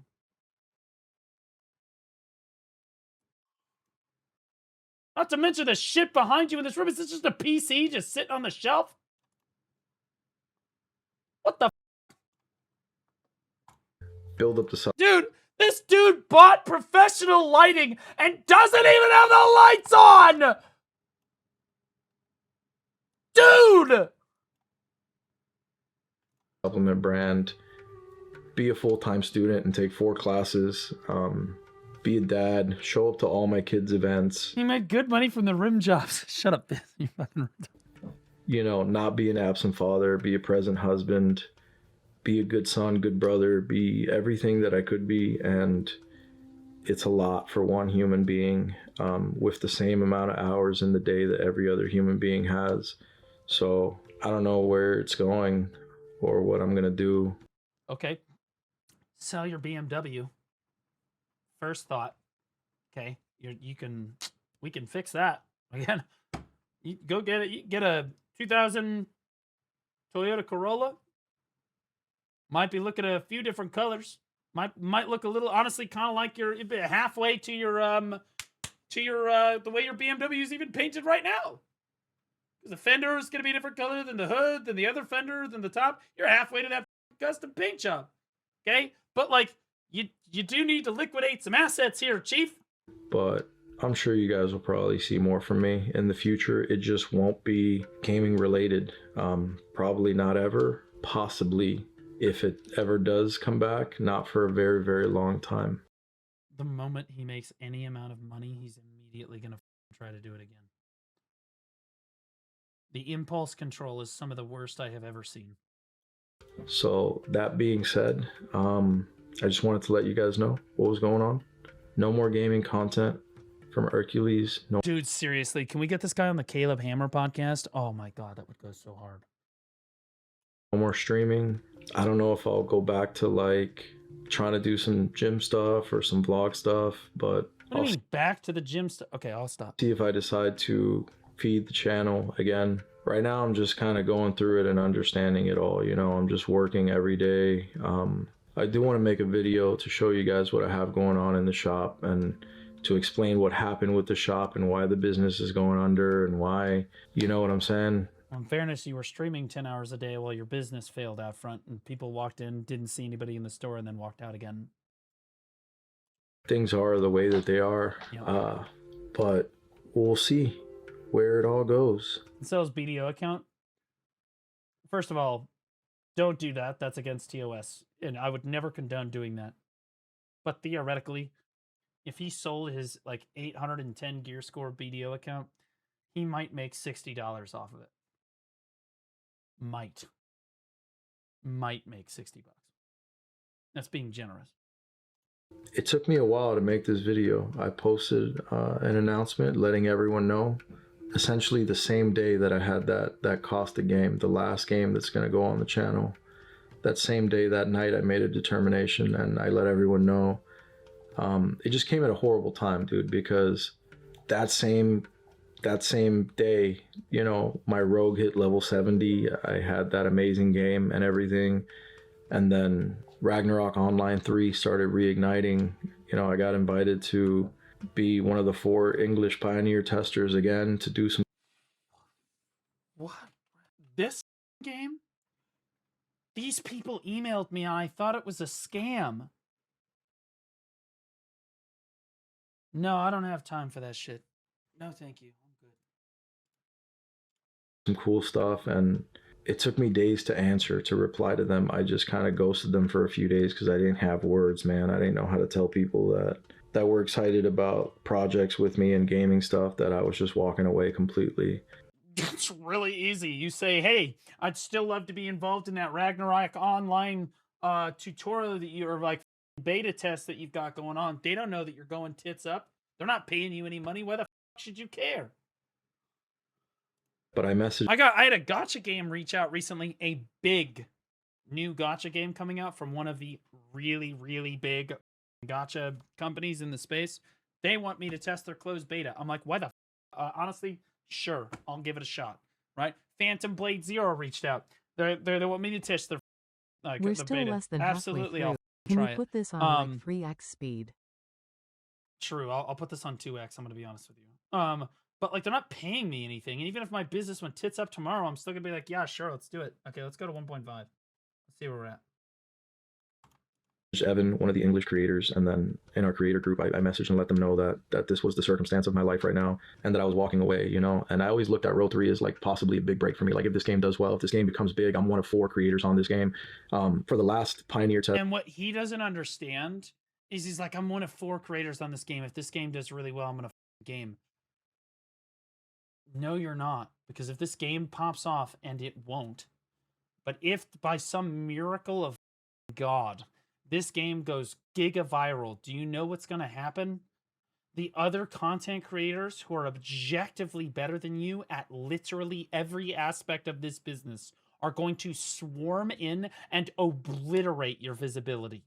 And you are not going to go anywhere. That's how the business works. That they had, I was waking up at 4 o'clock in the morning, being here by like 4:35 to be able to beta test, you know, with Lil Fatty GG and all that stuff, and Bre, you know. But it just sucks, man. My WoW account's good to go. My BDO account's good to go. Do you know how many other people have a WoW account that is good to go? Probably, the number is probably in the hundreds of thousands total, right? You don't have to be playing WoW actively to have a good to go WoW account. Do you know how many people have a good to go BDO account? Many tens of thousands. Actually, probably 10,000. 3's finally kicking off after like a year hiatus or something. It's the perfect time, but at the same time, you know, I've proven that I don't have what it takes, and that's just undeniable. Like, okay, you know, I had a good editing team, I had nice thumbnails, titles, you know, studied analytics for a while. Okay, you want my real shit? I'm gonna level with all you YouTubers out there. The best title and thumbnail in the entire world cannot dress up a turd. Real shit. If the content of your videos is ass, no one cares what your thumbnail or your title looks like. You can get some views on that first video, but what you end up doing is you end up hurting yourself, right? Because they click on your video, they realize that it's terrible, and then they just won't interact with it. And then every time they see your shit in the future, even if it's gotten better, they won't click on it again, right? The reality is, first you need to have good content in the video, then better titles and thumbnails simply drive people to the really good content that's in the video, and then they will stay for the good content. That's literally the purpose. You know what gets good views? Viewer retention. Dude, okay, I'm just going to be honest with myself here, okay? I made these thumbnails, so I'm not insulting Note or anybody, okay? These thumbnails look like they were made by a 5-year-old in MS Paint. Like, for real, for real. But you know what? They've got 176,000 views on them. And this is just the first video. How many does this have? This is the which one? This one is 106,000. You know why? Because your title and thumbnail mean very, very little in the grand scheme of things. If the content of the video is really good, people will come and they will stay for that content. And it was finally getting to a good So many people focus in on the title and the thumbnail so much, and the content of their video is just worthless. place. Like my past 28 days, you know, my videos were getting, you know, 200 views at some point, and I finally made it up to getting like, you know, a couple thousand views. I'll screen record and put some channel analytics so that you guys. Dude, he asked me, he goes, Blue, how do I make the money that you're making off YouTube? Like your big money. How do you make the big money off YouTube, bro? Because I'm only getting like 1,000 views a video. I go, I'll let you know when I find out. Like, can see how far I made it, and I'll add that to this very long video. And I don't mind it being a very long video because it's not a video that I'm making for views. It's a video that I'm making for my community and the people who it affects and who are involved, essentially. So I want them to see my journey, and hopefully they can learn something from it. And if it's helpful at all to anyone, then yeah, don't be a content creator. Don't do it. I'm like, dude, hold on. This is me right here for real.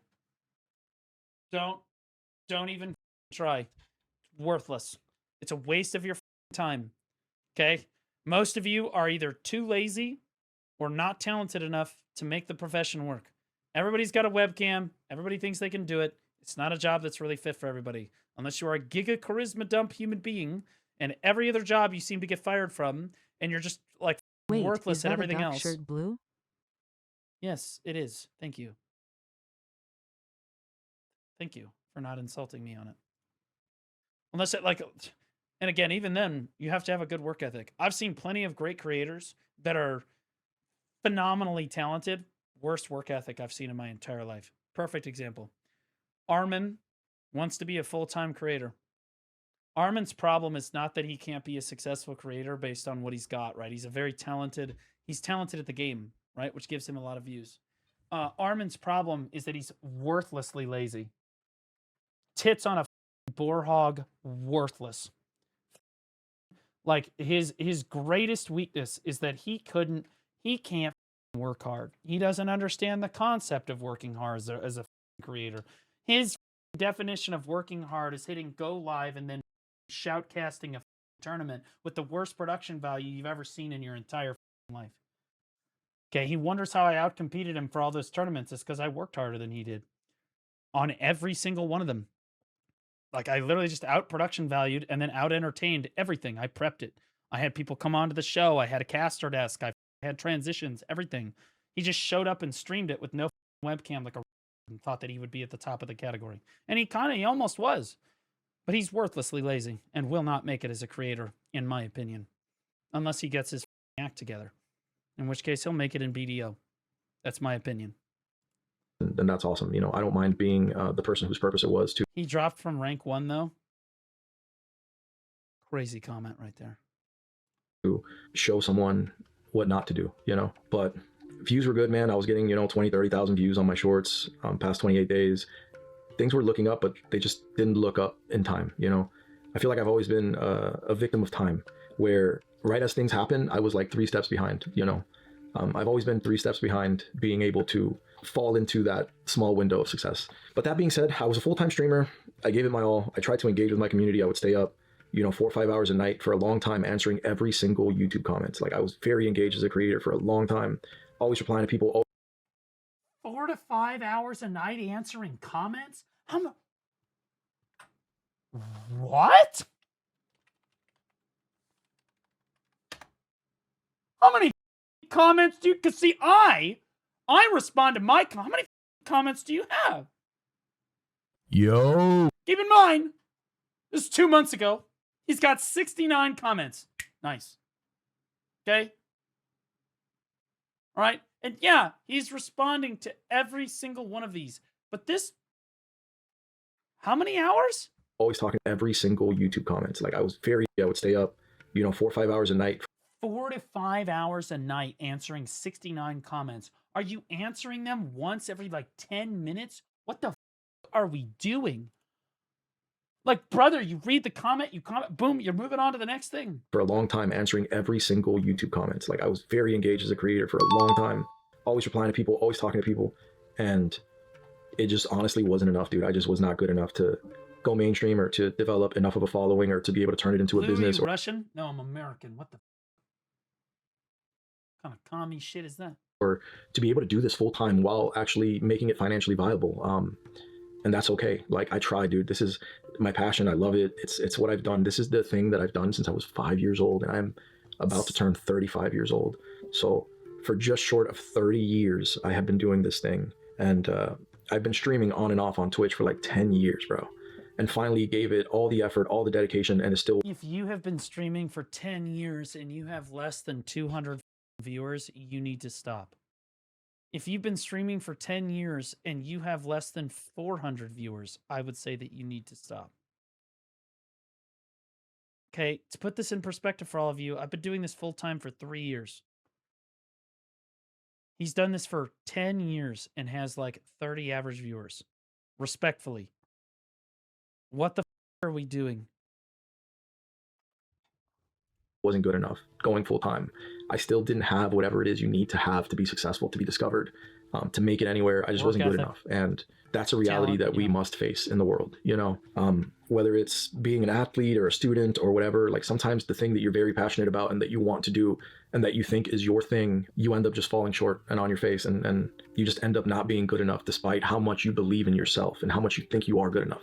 And you could be, you know, the next big star or the next person or the person that makes just enough to have a good life and a good living doing.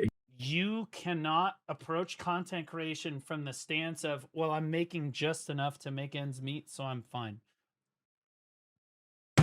You're going to be homeless in 4 years. What happens if your game goes tits up? What then? No. If you're doing this as a full-time job, you need to be over 6 figures. That's the bar. Okay. 6 figures. All right. Minimum $50,000 a year before you hit that full-time marker. Minimum 50K. It's reality. Because if you're not, you're wasting your time. Because you could have spent all of the time that you could spend on content creation, you could spend time like developing a real skill, okay, in your life, like being a mechanic or going to school or getting a degree or like another job, like, right? Like your career, like a real career, right? Like unless you're making enough money right now to make it financially viable, it's not worth doing. Exactly the thing that you're passionate about and that you love. I wasn't smart enough to monetize things the right way, to push my content in the right directions, and it is what it is, dude. I wasn't good enough for it, so we're moving on to different things. I won't say bigger and better things, because if we're being completely honest, for me, being a recognizable streamer, being a successful streamer, and eventually launching my own game to fix all of the problems that I've seen in the industry over, you know, almost 30 years. If I asked him right now what the problems in the MMO industry were, I bet he doesn't even have a single legible answer. That was the bigger and better thing for me. So I'll be moving on to things that work, and it'll just be manageable. So I'm not sure, like I said, it's fresh, dude. It's fresh. So I don't know what I'm doing or where I'm going or what's going to happen, but I wanted you guys to know that that's what was going on and that I don't know where it goes from here, and that's okay. And I am in a little bit of a lost. Monetization. I don't see where his 10 years Great. started on Twitch. His channel started stream in June 2024. Great. Monetization is a problem with MMOs. And how do you plan to fix that? Well, I'm probably going to lower the monetization. Great. So you're going to make less money? Do you see how immediately, like any normal, rational person can immediately come to the conclusion that it's probably not a great idea to try to make an MMO with the approach to be, yeah, I'm going to make as little money as possible? Place right now. And that's okay, because I've been here before and I'm very familiar with this feeling.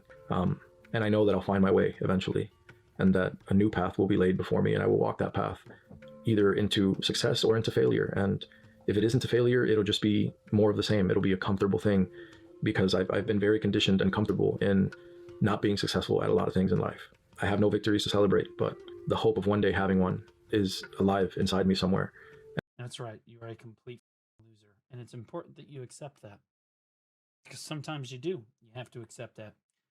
Like, in life, you are going to fail. You will likely fail often. It will be painful. It will be discouraging. At times, it will test you to your very core. That's the way that life is sometimes.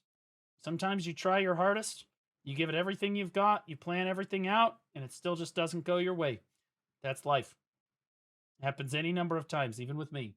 It's the way that it goes.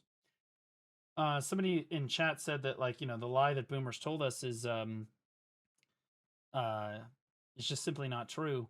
One of the realest scenes I've seen in a TV show in quite some time was actually in House of Cards, and I know that people don't really like House of Cards, but because of Kevin Spacey or whatever but the reality is there is one scene in House of Cards that is just absolutely incredible. It's when the black guy brings his son to the White House to visit Kevin Spacey, who's the president. And Kevin Spacey goes, "You could be the president someday, blah, blah, blah." And the guy gets super hyped up. And they walk out into the hallway, and the dad's alone with his son, and he goes, "Don't let him ever tell you any bullshit like that. You ain't ever going to be the president. Stop trying to be shit that you can't be. Don't shoot that high. You need to be realistic with your goals. And I was like, God damn, base is dad. Holy shit. It's real shit, man. You just, yeah, it's great to have dreams, but you have to be at a certain point. You know, when you're a kid, you dream big. But as you get older, you realize which dreams are actually obtainable and which aren't. This guy's still he got dreams going everywhere. And I'll continue to try in life until one day something works out and I can achieve at least a portion of my dreams or one of my dreams or something like that. I'm just going to keep trying and keep going because that's all that we can do.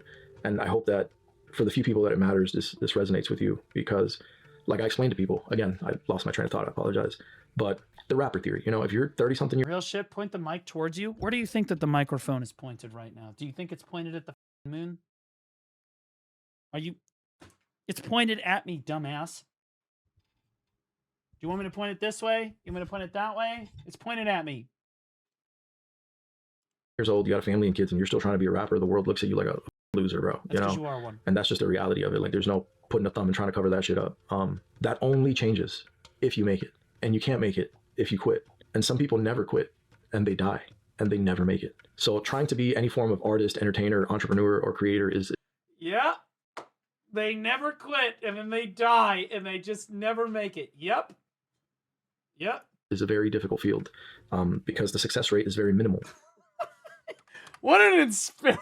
And some people never quit, and the only changes if you make it, and you can't make it if you quit. And some people never quit, and they die, and they never make it. So trying to be any form of artist, entertainer, entrepreneur, or creator is a very difficult field because the success rate is very minimal.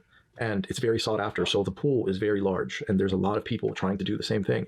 And when you're in your 30s and you're trying to do it, everybody thinks you're a loser.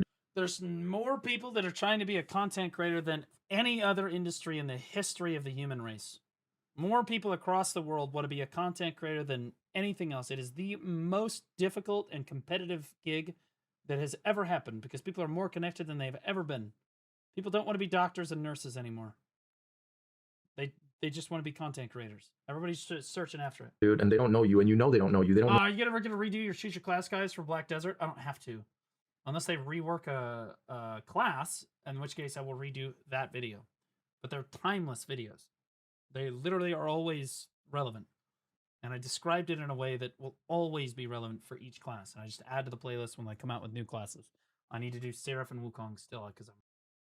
Yeah. What you've been through. They don't know what lies inside, how strong your spirit is, or how capable you are. They just see that you're failing at the thing and you refuse to give up on the thing, even if it's killing you, because they don't understand that that dream is the only thing that keeps the best parts of you inside alive. And you will literally have to face the world and have them look down at you and think that you're a loser or you're messing up and deal with all the bullshit comments and people's opinions and all this until you make it.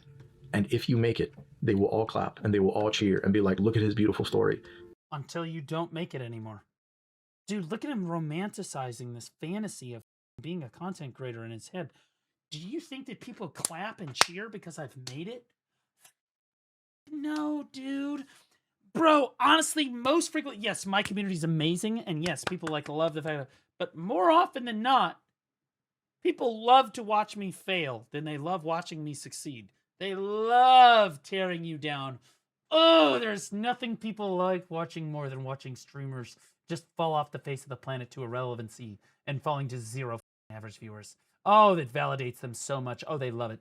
If you think for a second that tomorrow I didn't have any viewers tomorrow, that there wouldn't be people rejoicing in the streets on Pistanity, you're crazy.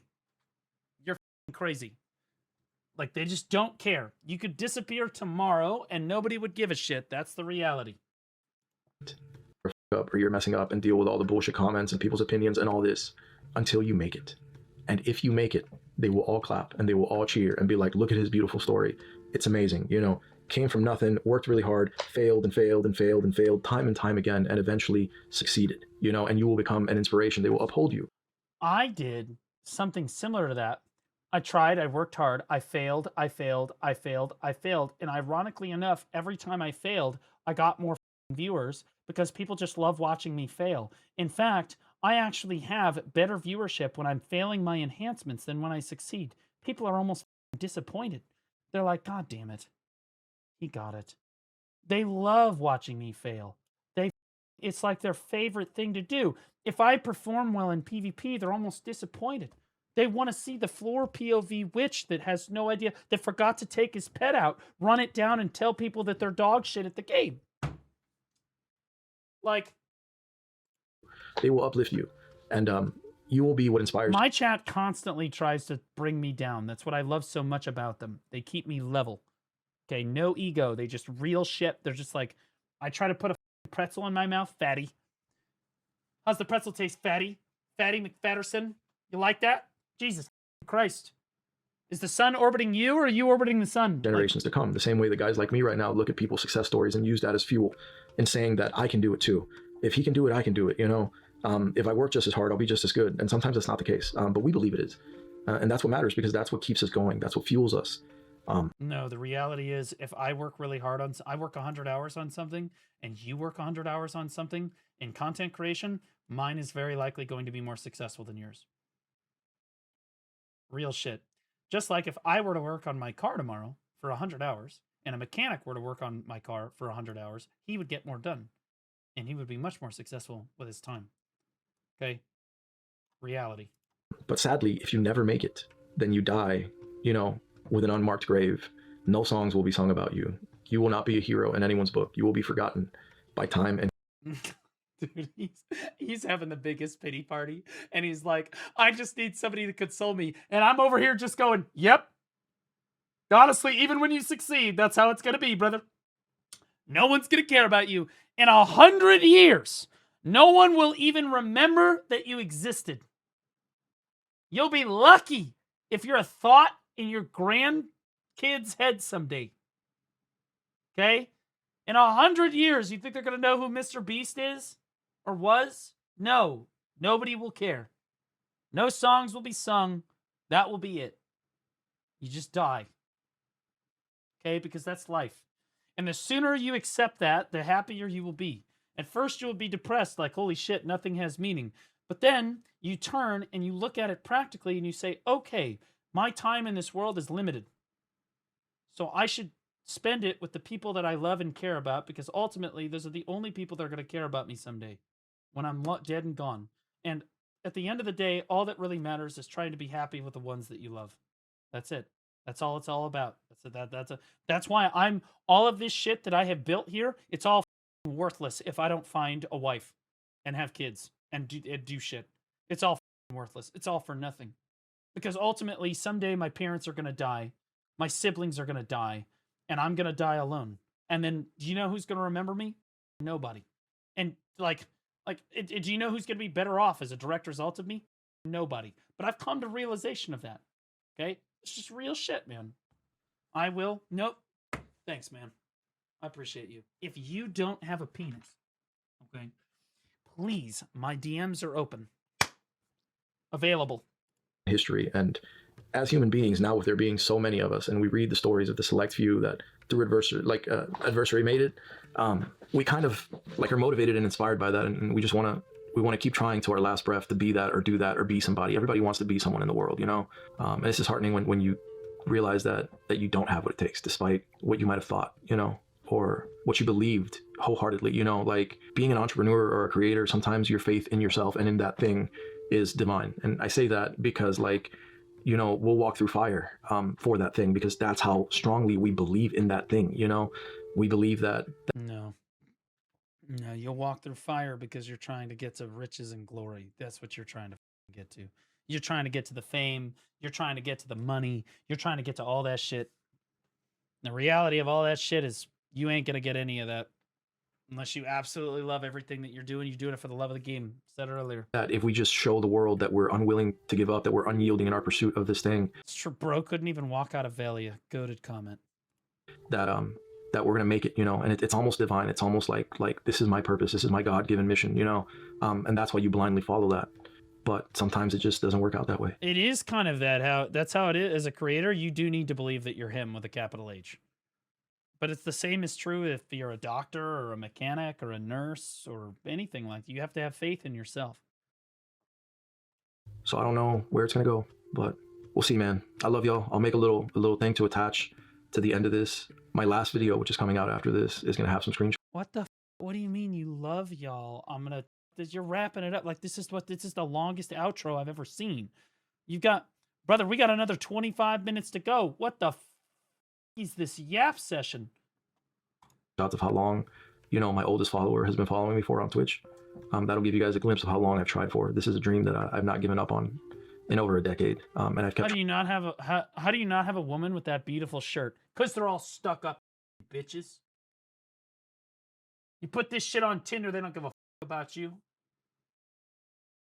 Trying over and over, revisiting it, putting it down, putting it on hold, coming back, and I think I'm just done now because I'm done being viewed by people. Anytime I ever need to think that I'm funny, I just need to look at my Kick chat. My Twitch chat, they're always bringing me down. My Twitch chat, they're always bringing me the down. Constantly. But I look over at my Kick chat, and no matter what, they're uplifting. These are my goats right here. And I say goats because there are 2 of them.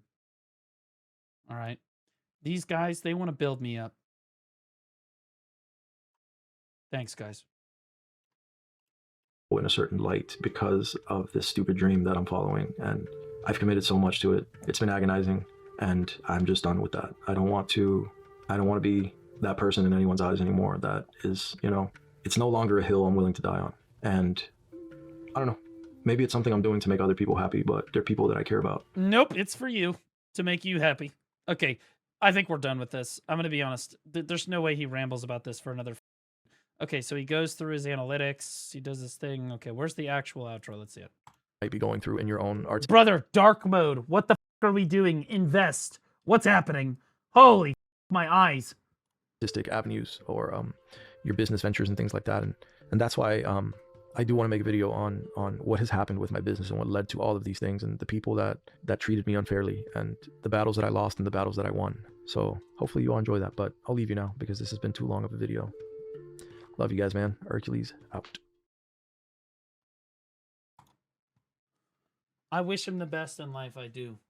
I think that there are certain things that he would be spectacularly good at, and I hope that he finds those things that he loves. But I told him privately, and I'll tell him again, this not your industry, brother. This not your shit. Okay, you need to be realistic with your dreams. Realistic with your dreams. Streaming is not all it's cracked up to be. Okay? Unless you really love this job, this is not it, bro.